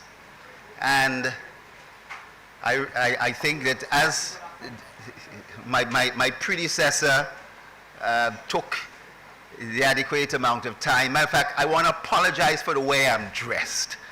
It's because Ingles is such a GQ person. He told me I had to dress this way too, or I would have been a little dressed down. Now, I want to start off though by saying that I'm a medical doctor by profession, an infectious disease specialist. And in the early 90s, we had an HIV pandemic. I was practicing in New York, hundreds of HIV/AIDS patients, and they were all just losing weight and dying. This is because AIDS, affects a lot of different factors that are going to prevent that whole nutritional absorption and so forth. Patients were just becoming emaciated and dying. And I used to give them anabolic steroids, injections, give them all kind of other products to boost their appetite. And then a lawyer came to me.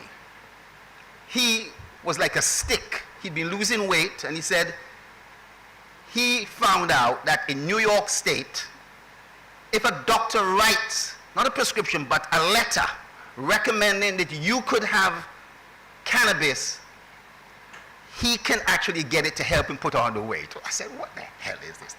I, in medical school, was always taught that cannabis was bad. It was the worst thing out. A few Rastafari and so would come and tell me, and I'll be honest, I dismissed it. And I then called my lawyer up. He said, yeah, there's a little provision, a little window. You as an infectious disease specialist could write a letter and this person get it. Well, of course, I wrote the letter, and the next week he brought back some friends, and all of them had great insurance, so I made a little money, truthfully. But I was shocked to see these people putting on weight. And then I had the opportunity to go to Kenya, where we were doing some experiments, some other drugs, and that was recommended. Now, on occasion, I came back to New York from a vacation and found a letter on my desk from the federal government saying I must not prescribe cannabis. I thought there was a camera in my office, how did they know, and so forth. But that was because of the third international treaty that I want your committee to know about, the Single Convention, the Convention on Psychotropic Drugs, and the Convention on Trafficking. They wrote every physician in the United States and told them, you must not prescribe cannabis. Now, of course, I didn't write any more recommendations, but my patients got the cannabis from somewhere, I don't know where. And I saw them put on weight. And so I became convinced. And it wasn't until 1995, I'm attending a lecture at NYU in New York. And Michael Moshalom, the father, he's from the University of Tel Aviv, was delivering a lecture, and he was telling us what's going to come tomorrow, that there's an endocannabinoid system in our bodies.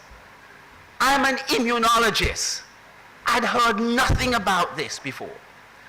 He had just discovered a 12th system in the body that also exists in dogs, cats, fish, other animals.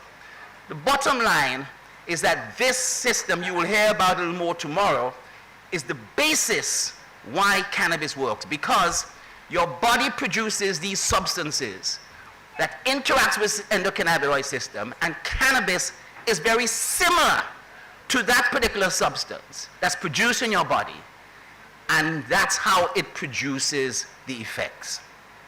Now, I want to go on a little bit.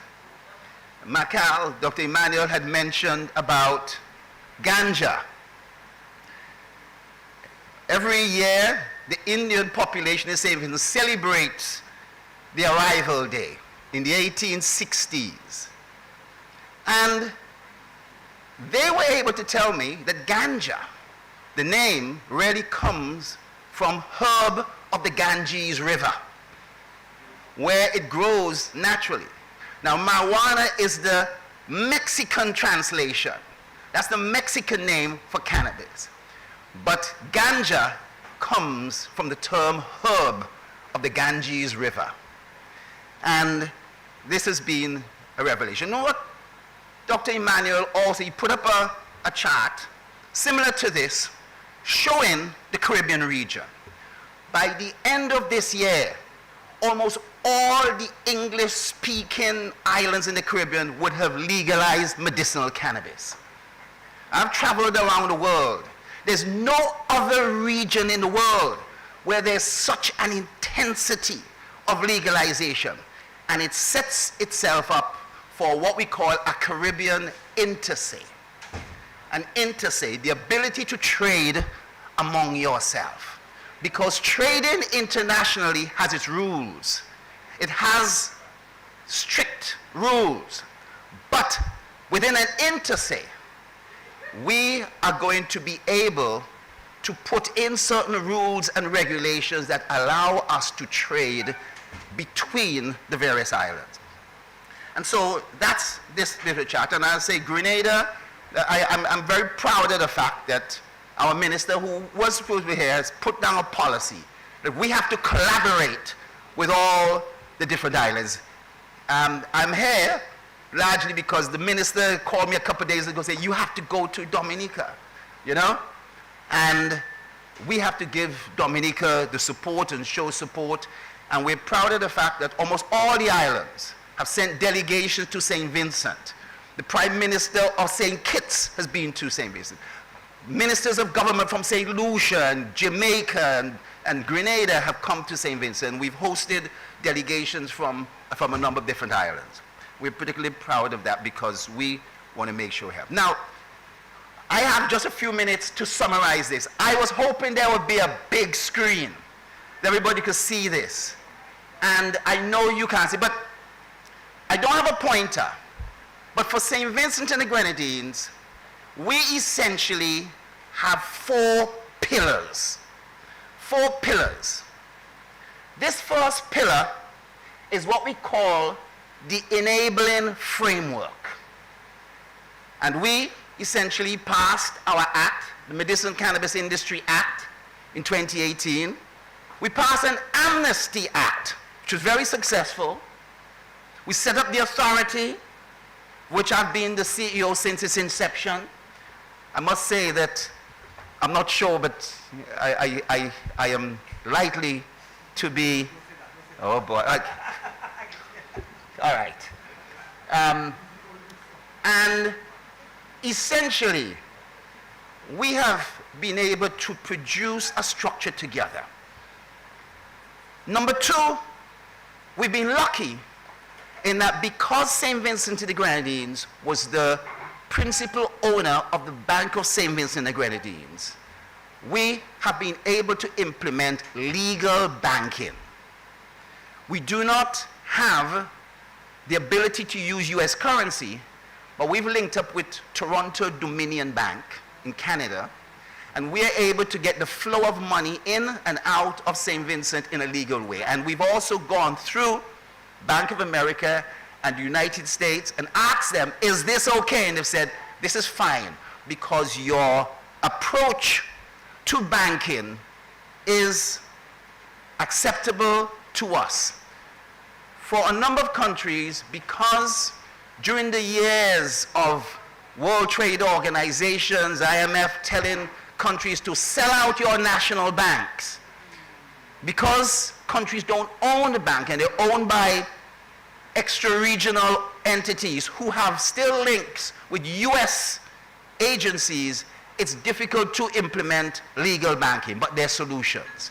So we have legal banking, and what we do, we have an ID card system. We're able to give ID cards to all our licensees.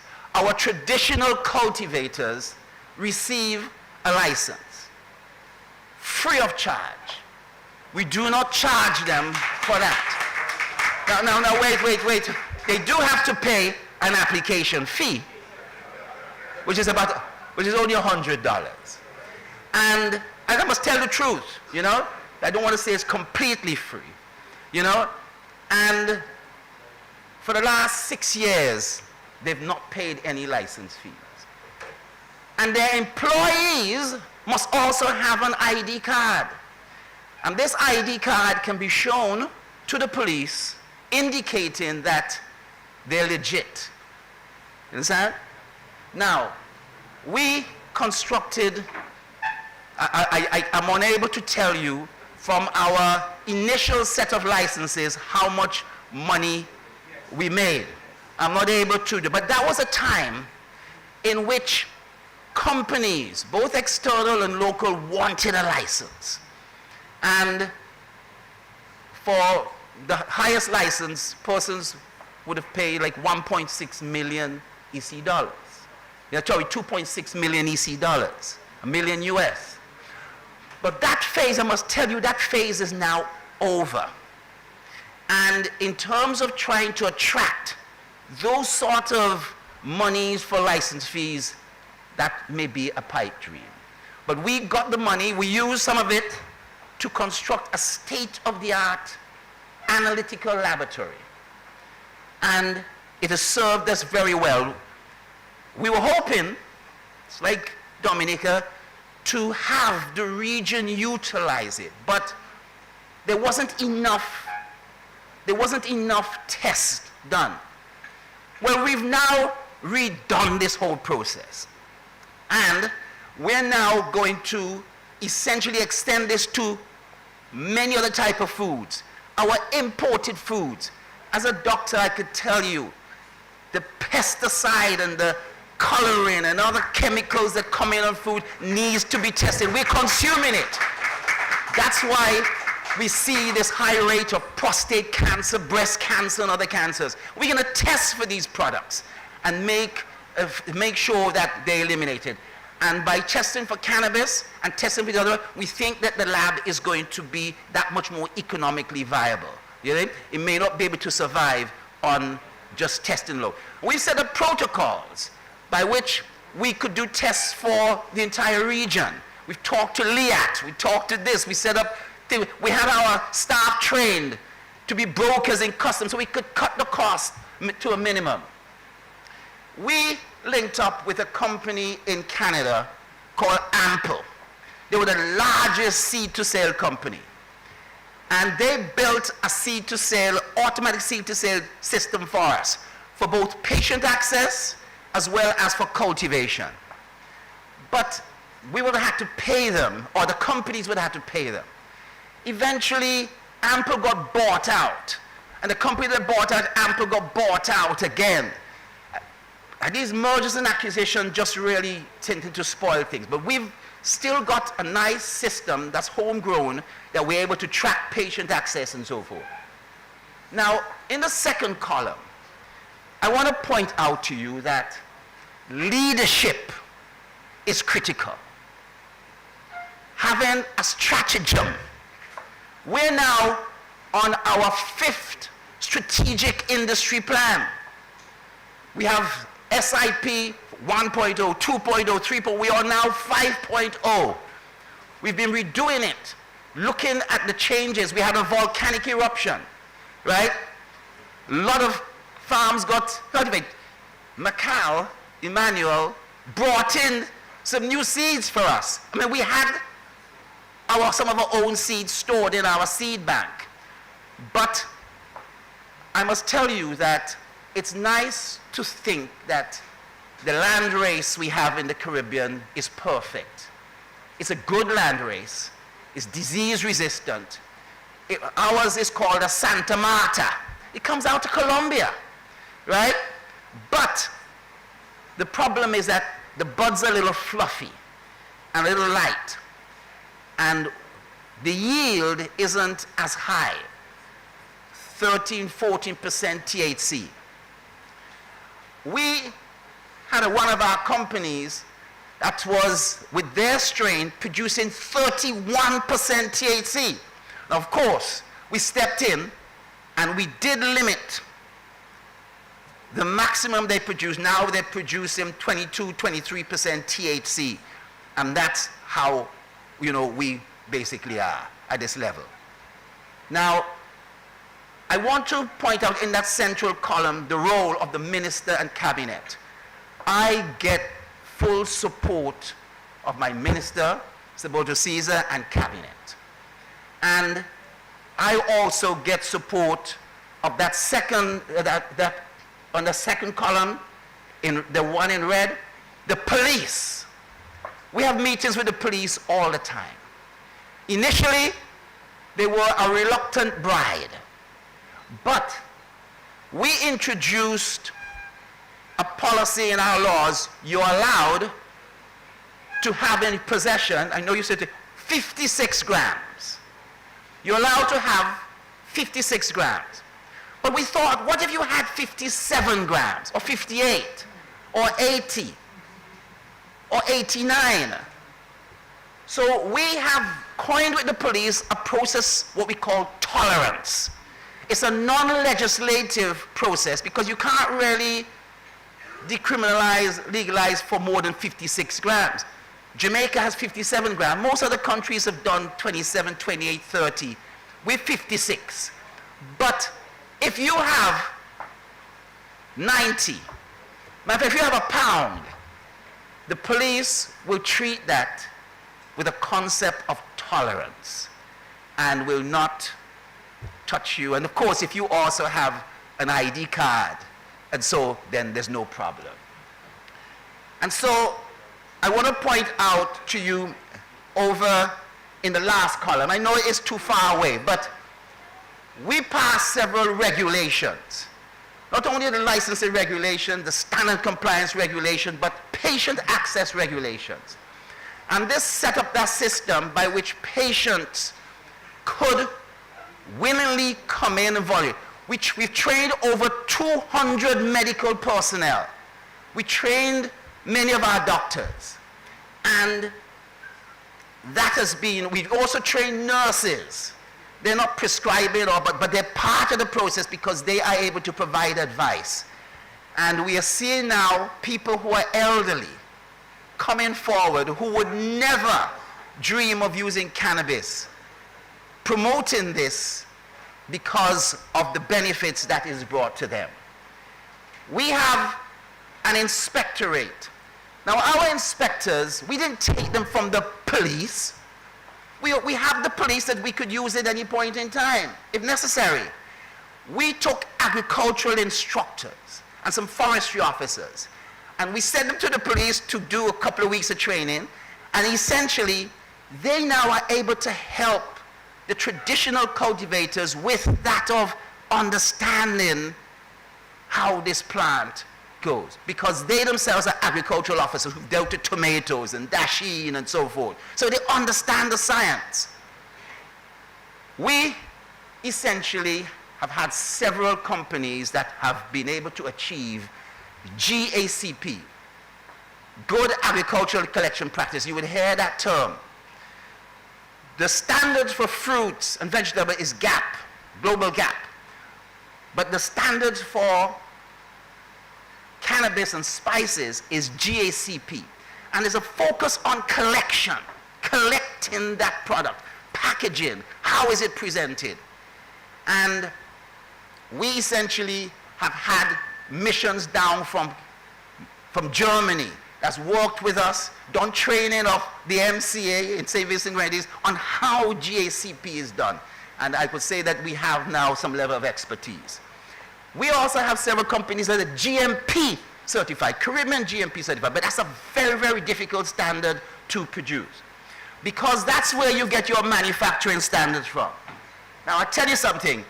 I was going to bring 5 boxes of medicinal cannabis products here to share out to everybody, you know? But I was told that I couldn't do that. I couldn't do that. But I do have here some examples of some of the products that are made. Now, all these boxes are empty. There's no product inside them. I wouldn't disrespect Dominica and the customs like that. But vape pens. This is a dropper. This is where oils are manufactured. And you see, when I go back, there's a little child who has intractable seizures that we are going to supply with a free supply of this oil to be able to help control those seizures. The elderly have been lapping up the creams because the cannabis, especially CBD, is absorbed through the skin. And so arthritis and the joint pains and all those sort of things, they've been seeing some remarkable results. And we have capsules, we have gummies, we have all these sort of things. Now, so I want to apologize that I didn't bring stuff to be able to distribute. Yes, right. But what I want to say is that St. Vincent has been also lucky in that column in green. We have had, and we have some strategic advantages. The fact that we've had traditional cultivators who've been cultivating for over 70 years, that's an experience that's untold. Some companies brought their master growers to St. Vincent, and it was the TCs who had to show them what really the plant is all about. Some were developing what we call hermaphrodites. They were female plants, but because of stress and other things like that, they were still producing pollen and spoiling and reducing the quality of the whole thing. And the master, these traditional cultivators were master growers in themselves. So many of the companies employ the traditional cultivators. But we've also been focused on TC equity. I told you about the free license. I told you about in an area called North Leeward, we obtained 200 acres of land. And we had one of the private companies cut a road 2 miles long through it. And we distributed lots, 3-acre, 4-acre lots to over 47 traditional cultivator farmers from that area who did not have land, you know?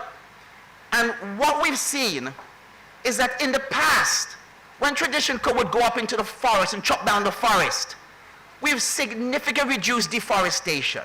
They now have come down, come out of the cold, come down where there's water, where there's road, where they could get home at night to their family and get back and provide some element of security. And that has worked. We haven't been able to give them cash and so forth. We haven't been able to do that. But we've been able to give them support with their business plans, with the technical advice, and all these sort of other things, just to guide them in terms of what to do. We're lucky too that we have a very special soil. And I'm sure Dominica has this soil. It's a volcanic soil. When soufre erupts, it produces this ash that has some particular qualities. But it's highly fertile. It's called molic andesol. It's one of the most fertile. Shanika would tell you, when soufre erupts, the next year Barbados has a bumper cane crop. I don't know if any of the ash reaches St. Lucia. I think some of it reaches St. Lucia. Their bananas just blossom. But in St. Vincent, we're proud of our soil as being highly fertile, you know? And that allows, you know, certain other qualities. And I could talk to you about the research and so forth. We've set up a number of consumption lounges, and that's another story. But our focus has been on exports, has been on tourism. So at these consumption lounges, the cruise ships come in, and many of them are able to visit these consumption lounges. And in certain areas, we now have contracted traditional cultivators running their own consumption lounges, you know? Because that's the equity that we need to put into the process. And I would say we've been export ready. We have been able to export to Germany. The exporting to Germany is a challenge. Our first shipment, it took almost 17 days to reach Germany. I want to thank Barbados, Shanika. They allowed that because they had legalized as well. We were able to fly over to Barbados, and they fly to Canada. So it's now able to get to Germany within a day and a half to 2 days. I want to thank Barbados and so forth in relation to that. That's cooperation. That's cooperation. Let me say that this gives you something of a framework. And I know I only have 15 minutes, but I want to talk about a few other things. Sorry about that. Learning and sharing. We spend a lot of time and a lot of effort with monitoring what's happening around the world.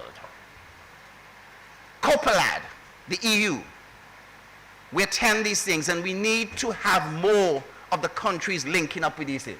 CCAD, I don't know if the lady is there, but you have in each of your countries what's called an anti-drug unit or drug prevention unit.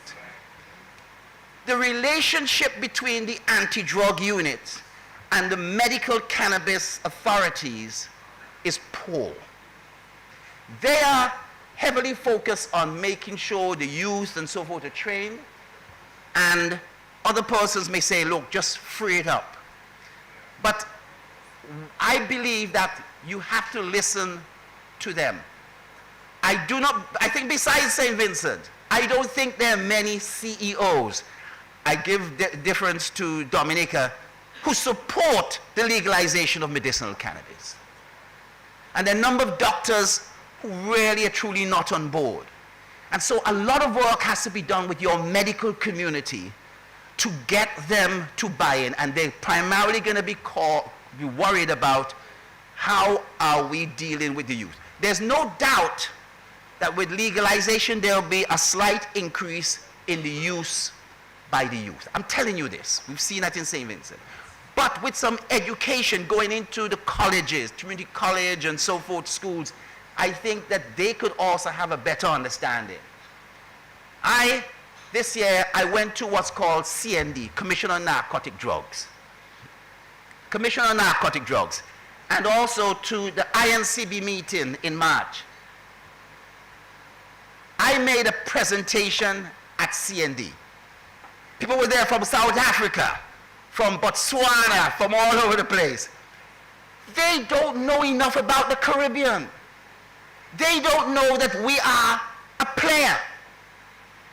And essentially, I think we certainly made a mark at this year's INCB that the Caribbean is an intensive cannabis cultivation zone. or is going to become, and that they have to watch out for us. Do you see over here? This is the German delegation. I had a bilateral with them. They don't want to buy these manufactured products. They want to buy raw, dried cannabis of a certain quality, certain THC, and so forth. And they did a similar thing to Uruguay. They were going to fully legalize, but they changed their mind and they formed these cannabis clubs. But they're not producing enough. Now, Canada is the entity that is supplying them. And the Caribbean has to have a piece of that, because in Germany, they reimburse cannabis use with insurance. The only country to do that. France has just started to do that too. So we're looking at France and, you know, Dominica, St. Lucia has some greater links to France than St. Vincent does. So we suggest that you take France, leave Germany to us. I'm joking. I'm joking. But I'm really trying to emphasize this. You see this gentleman? This is Yugib Ibrahim of Singapore. Last year, in Singapore, they executed 2 persons who had in possession 1 pound of cannabis. Those individuals were executed, put to death. In St. Vincent, we treat that as tolerance. But, and I'm sure 1 pound is higher than what most countries in the region have right now, but there's no need to put somebody to death. And Singapore is not the only country that does that. You know? I want to tell you, I then went to Washington. I made a presentation at Capitol Hill. You see this place here? This is the same place that they, I don't know if maybe it might be a backlash. This is the area that's Trump people stormed the Capitol. You know? We took a picture here, but you see this gentleman here? He is the owner of Bedocan, the only company in the Netherlands, Holland. This is the CEO of Aurora. Owns Aurora. These are 2 Democrat congressmen. Clark from Louisiana, you see him on television all the time. This gentleman is Corey Gardner. He wrote what's called states' rights. You know, you hear the United States federally is illegal, but states could legalize. He wrote and passed this, you know, this thing. This was the Attorney General at the time. And he also passed an amendment called the Cole Amendment. We have to understand that, because that has implications related to banking. And this gentleman became friends and so forth. He's one of these big football players, Super Bowl players. So this gentleman is the largest importer from Germany. He's the largest exporter from Canada, selling to him. And they did not know enough about the Caribbean. And they questioned quality. This is our lab. This is the range of products, but I want to tell you about this. This is hexahydrocannabinoid. They're now taking hemp, and they're spraying it with hexahydrocannabinoid and giving it to kids and so forth to smoke. We are seeing in Canada a flood of cannabis that has been rejected from Health Canada, the regulator. And guess where it's ending up? It's ending up in the Caribbean. And almost every 2 to 3 weeks, I get a report from my drug unit. They report to me to tell me exactly what is happening. Now, too many of the authorities are dealing with cannabis, but you need to have that close link with not only the police, your Ministry of Health, the drug unit, the customs, and so forth. And that is going to help create that ecosystem. Of course, I couldn't be here without telling you, last year, we had a festival, you're hoping to have one, called Cannabis SVG. This year is going to be October 2nd, 3rd, and 4th. We have lectures, expo, farm tours, TC Village, and a major concert. I'm unable to tell you right now who that artist is, but it will put a smile on your face. You know? Almost every month, we go back out to the community to talk to the TC, to find out what's happening. This is a meeting we had in Vermont, you know, about a month and a half ago. Now, I talked about cannabis already, but I'm putting it back up there. Because guess what? I'm invited everybody. We'll pay for your tickets. We give you, I'm joking.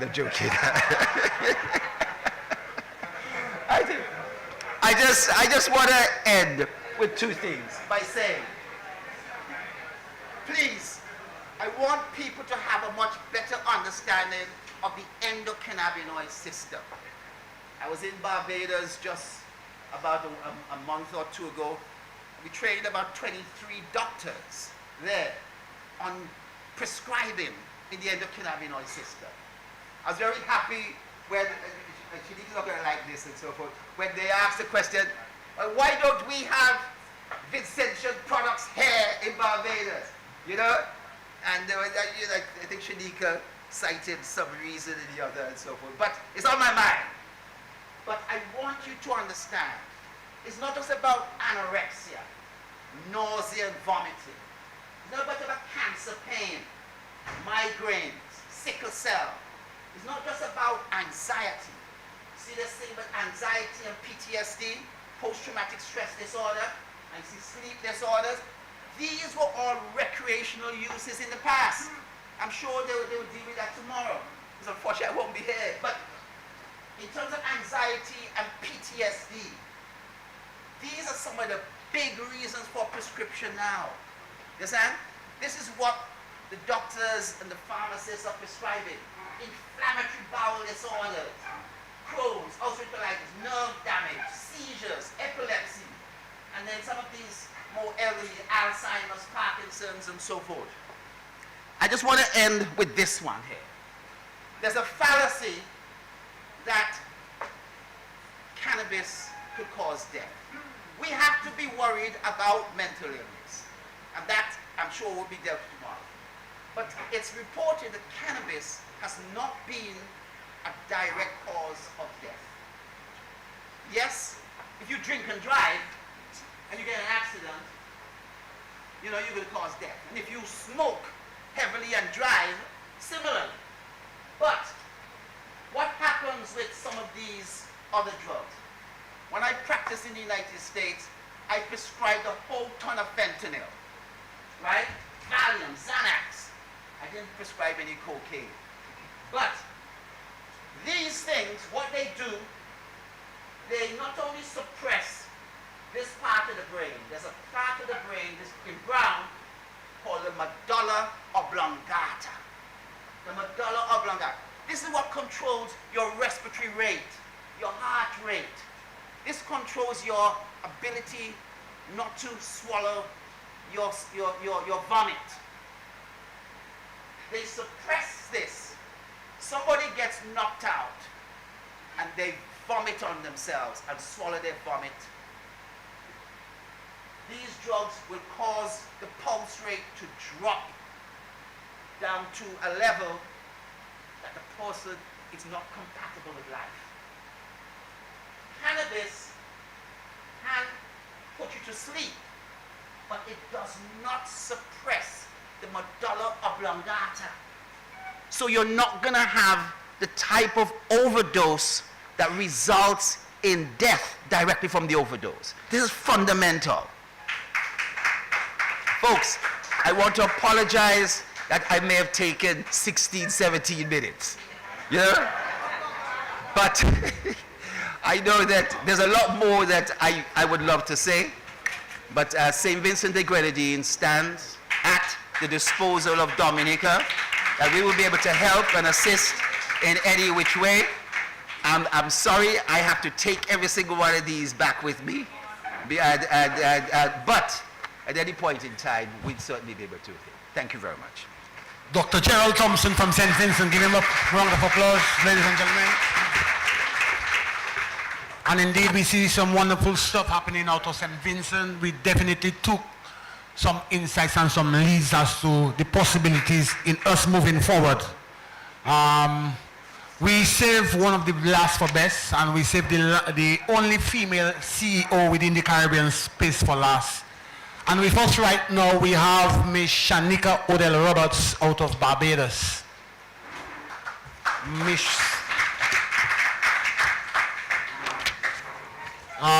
Shanika Odell Roberts is currently Chief Executive Officer Acting of the Barbados Medical Cannabis Licensing Authority.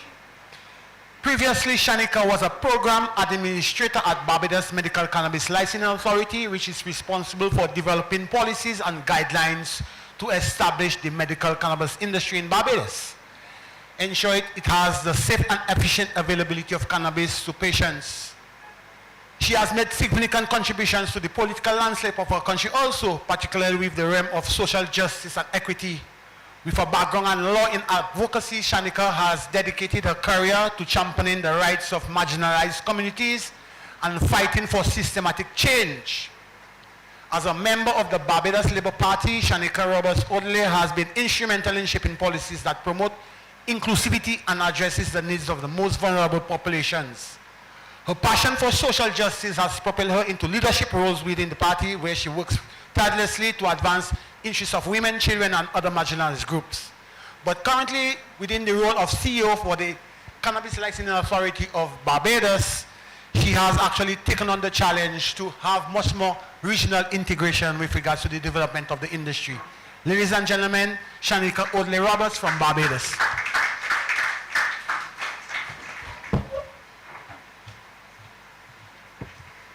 Thank you so much.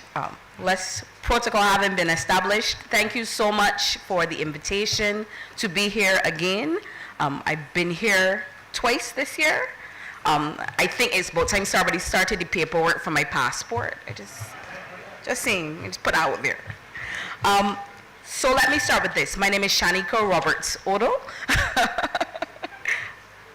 And while they sort out my presentation, I'm just going to go right ahead. Forgive me, I am one of these people who tends to talk with my hands. So if you see the nails flying, this is why they're pretty. At least you have something good to look at, right? So, thank you. Thank you for pushing forward in this, what is in fact a difficult road. We love to talk about the fact that this is something that should be natural. In fact, we in the Caribbean have always had some kind of brush when it comes to cannabis. But the reality of the situation is it's not a natural thing to completely change how your society views cannabis. I often tell people that Barbados is a conservative society. I know that Dr. Thompson and Mr. Inglis have heard me say this many times. Barbados is a conservative society. And after 50 years of being told that cannabis is dope, to move a country towards understanding that there are not only religious but medical reasons for this plant has been a significant work in all that we do. So, the Barbados Medicinal Cannabis Licensing Authority sits under the Ministry of Agriculture in Barbados because it is a plant. And so we have said within everything that we centered, we want to center that on the fact that it's a plant. There's a person who I've met before, her name escapes me, but as she puts it, it's an innocent plant. It has done no one anything. If you happen to light it on fire, you might have a very good experience, but the plant hasn't actually done anyone anything.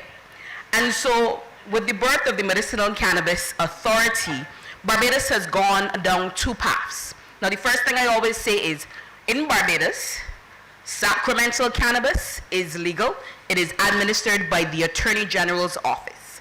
Medicinal cannabis is legal. It is administered by the Barbados Medicinal Cannabis Licensing Authority. Recreational use of cannabis is not legal. please see the police. That is the reality of the circumstance in Barbados.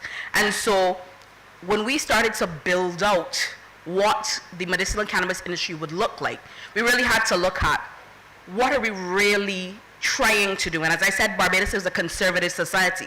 The first thing we did is we had a round table, much like this, and we invited persons to make submissions from the general society. Our Medical Practitioners Association made their presentations, our Rastafari community made their presentations, the Psychiatric Doctors and Nurses Association, they made their presentations, and what we ended up was a system that, as I said, reflected the conservative society that we live in. And so in Barbados, you can only receive medicinal cannabis if it is prescribed by a doctor and dispensed by a pharmacist, which means it is only for medical use. There is no concept of wellness in our system because doctors only prescribe prescription drugs. And henceforth, when we talk about persons who need to use it for other reasons that are more in the realm of wellness, that is not allowed in our system because that requires a recommendation, not a prescription. And our doctors were adamant that they prescribe, they do not recommend. And hence that is the circumstance we exist under. What that also means is that in our system, all of the rules that apply to pharmacies also apply to our therapeutic facility or dispensaries, if you will. Most people call them dispensaries. So what that means is our organizations cannot advertise, right? So they can advertise themselves, they can say their name and licensed by the Barbados Medicinal Cannabis Licensing Authority. They can use euphemisms, but they cannot say that they sell medicinal cannabis. They can't advertise that they sell medicinal cannabis. They can't advertise what the price is of that medicinal cannabis. And as you can imagine, as you continue on with that prescription, it creates a very tightly controlled system, yes, but one in which it makes business exceptionally difficult for anyone who has paid for their license and has attempting to go on. But what we've discovered, it also makes it difficult for patients. Because when they do get the prescription from their doctor, they're sometimes a bit, well, where do they go? Now in Barbados, what we did was when we created our system, we aimed to make it as comfortable for our medical community as possible based on our communications with them. That is the position that our policymakers took at the time, which means, as I said, we dealt with prescriptions, not recommendations. We allowed pharmacies that already existed to carry medicinal cannabis products. So in Barbados, you can go into any pharmacy and you can get oils, you can get creams, you can get sprays. But those things come from external sources. Those are not things made in Barbados. The only things in Barbados that are made when it comes to medicinal cannabis legally, let me say that, legally, is cannabis flower. And that is only found in our dispensaries. Now, again, as I said, this has made some in our medical community feel a bit more comfortable, but it has also created some issues as you move forward in any industry. We would want that as things progress, our licensees are able to go ahead and do the creams, do the oils, do the tinctures, all of those things. But in a situation in which you have just started up an industry, it makes it extremely difficult for those who have put their money forth and attempted to venture for to get to the next level. And so these are things you have to consider when you build out a framework. In Antigua, they have a different kind of framework. They don't require a pharmacist. By the Barbados Pharmacy Act, a pharmacist only exists in a pharmacy, and henceforth, that is the strict framework. So our dispensaries have to qualify as a pharmacy in order to be able to operate. In Antigua, it is a different framework from what I remember, and I'm sure Regis will message me later if I'm incorrect, that they're not required to be a pharmacy. They're required to have a medical practitioner who dispenses. but it doesn't have to be a pharmacist. So that is an alternative framework you could possibly use. So as I said, we went ahead in this idea of adding another tool to your doctor's toolbox rather than adding something they consider to be radical. And that has come with its benefits and, as I would indicated, its challenges. No advertising. You're not allowed to advertise pharmaceutical products in Barbados at all, in any way, shape, or form. So not in the newspaper, not on the TV, not on Instagram, not on Facebook. So when they put out ads, as I said, it's very vague as to what it is they in fact sell. And so we have attempted to integrate it into our framework, but that has created a few issues. So, the blunt truth. When you go about your particular method, please take into account what that will have at the end of the day. Yes, your doctors and your nurses and your pharmacists may feel more comfortable, but it will stunt your ability to grow an industry. It will stunt your ability to be able to build out what you anticipate in bringing this, that new industry, that new fresh air on an economic level. You have to understand the issues that you're putting in place for them to be able to have to deal with. For us, we have also been very conscious on a seed to sale level. We've been very clear of being able to track and to trace. And the methods that we have put in place for us have been helpful. Whenever there's been an issue at the dispensary, I know exactly, if I go to the back of the package, I know exactly when that cannabis was harvested, when it was cultivated, which greenhouse it was done in, what is the strain, without even having to look at the product itself or smell the product itself. And I am able to then recall all of those packages to ensure safety and security for those making use of the product. So there are benefits to the kind of system that we have installed. There are benefits in that because Barbados pharmacies use two very specific softwares, pieces of software. I know when I look at the package, can go back into the system and check exactly whom that would have been dispensed to, when it would have been dispensed. All of that information is included. And so there is a segment of safety and security that is built into the system that we have on a patient level. So you have to weigh those two things: safety and security, building an industry, and giving access to patients. Those systems have resulted in some patients feeling a little conscious about medical information. We must abide by the same medical information rules that are established. The Deputy Chief Medical Officer sits on my board, and he is very adamant of making sure that we are compliant as it relates to all of the requirements as it relates to medical information. It allows more flexibility. For the future, we're looking for a few things. We're looking to look at how we can provide more flexibility for therapeutic facilities. We are looking at how do we help them navigate moving from producing flower to producing product, and what does that entail. We have formed a very close relationship with the Barbados Drug Service. In fact, we share a few requirements as it relates to powers over product. So we have made a relationship with them, and we shared certain responsibilities when it comes to medicinal cannabis products from a pharmaceutical level. We have also attempted to create a close relationship with our National Council on Substance Abuse, because we recognize, whether we want to or not, the more you give access, the likelihood of someone misusing it or abusing it is possible. And henceforth, we've created a bigger relationship, and our intention is to deal with issues of responsible use, deal with issues of preventing children from having access and using, but also just basic education and understanding. If you have spent 50 years telling someone it is dope and you say today it is good, the response will always be you telling lies. And so you have to spend that time, that energy in educating and giving them better information.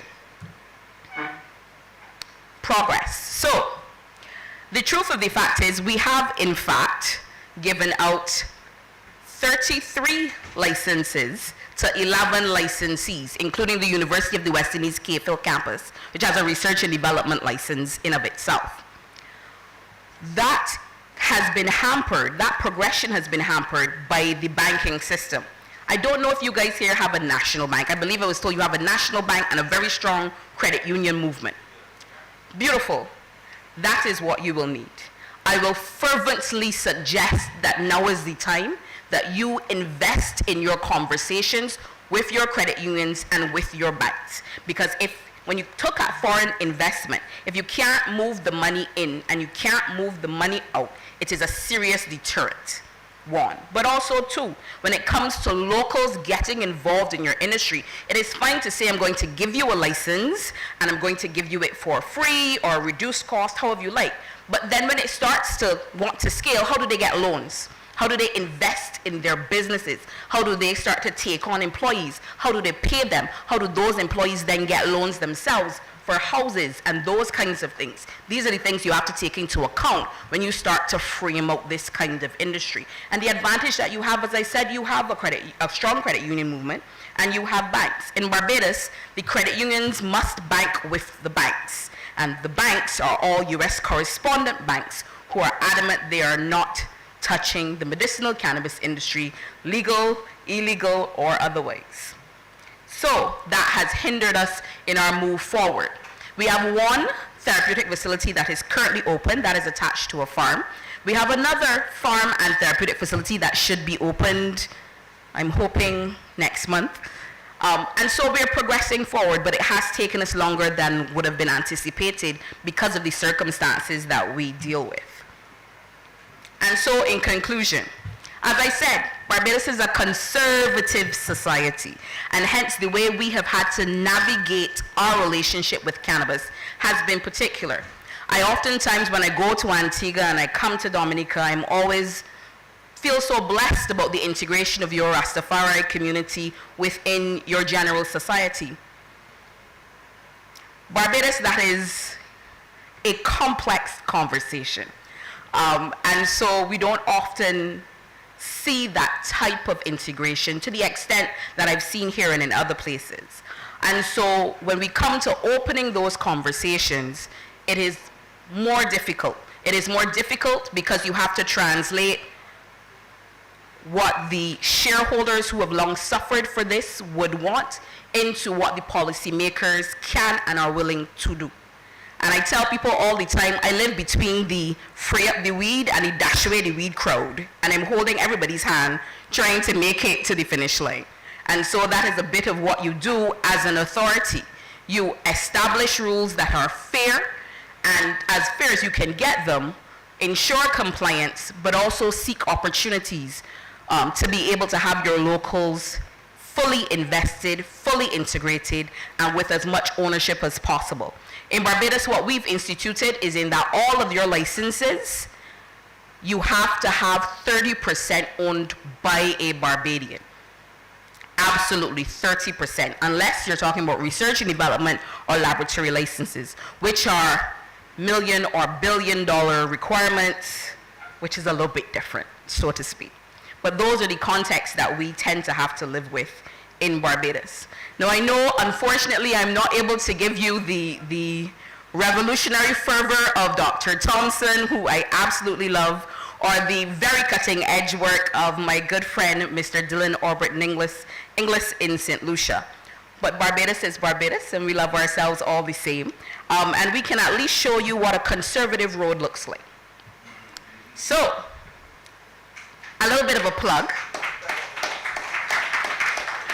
Thank you.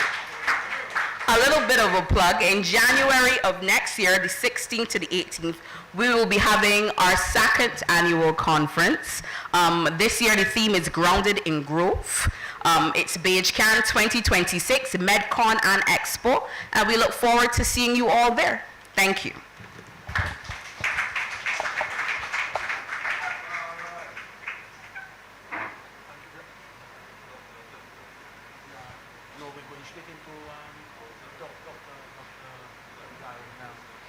Thank you very much for a very insightful presentation, Shanika.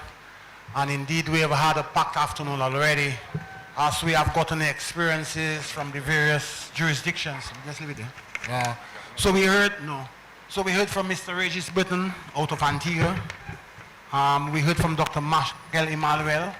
We heard from Dr. Gerald Thompson. We heard from Mr. Dylan Norbert Inglis. And we heard from Shanika out of Barbados. All giving us very clear indications in terms of what we ought to be considering as we embark on this tremendous journey in Dominica. Some of the key take-home messages, as reiterated, local ownership is very, very important in terms of how we integrate our traditional cultivators into this now regulated environment. We recognize the issue of capital investments in terms of being critical for being that impetus to actually ignite and propel the industry in the forward direction, as well as robust and very clear regulatory environments. We have to modify today's program, ladies and gentlemen. We have had a very packed day. It's already 5:30 in the afternoon. We have two outstanding presentations to account for tomorrow. In our presence, we have Dr. Kwandami Naif out of the University of the West Indies, Mona campus, who will actually give us some insights in terms of the social dynamics related to the decriminalization, liberalization of the cannabis plant within the Jamaican context. And we also have our very own Ras Kasate Shillingford doing something on terms of human rights. Cannabis is a plant, and how natural law has deviated into man-made law. Very interesting topics to be explored as we look at the social inclusion within that framework. Unfortunately, it's 5:30 in the afternoon. We have had a very long day. We pledge that first thing tomorrow morning we will actually start off, because in continuation we will have Dr. William Cotney definitely going deep into the endocannabinoid system, as well as Ras Bobby Olivache presenting on the role of traditional herbalists within this growing cannabis industry. But we would like to bring to the floor Dr. Kenneth Darrow, who is the current chairman of the National Cannabis Advisory Committee. Dr. Darrow does not need any formal introductory remarks, but we recognize him as being a past minister of the government, a past Minister of Health, a medical doctor in his own profession, and very much suited to be the role as chairman of this advisory committee. So we'll hand over to Dr. Darrow to close us off in sessions with the pledge that definitely tomorrow we will start off with Dr. Naif, with Henry Kassasit Shillingford, as well as Ras Bobby Olivache. So we apologize. The day has been very, very compact. I think that we are starting to get a little bit exhausted. Mindful that we still have a cocktail dinner planned for you tonight at 7 right here on state-owned ground. So get some rest, come back. But to summarize, just to bring us into perspective, we will give the floor to Dr. Kenneth Darrow, who is the chairman of the National Cannabis Advisory Committee. Dr. Darrow? Thank you. No, this. Hello? Yeah. Just 2 minutes, folks, and thank you for your kind words, Dr. Kazimi. Just 2 minutes, folks, just to round up. I think the program called for an hour plus discussion, but I think if we keep proper time tomorrow, we can do this at the end of tomorrow's session, where you, the floor, will get an opportunity to just ask questions or critique these presentations.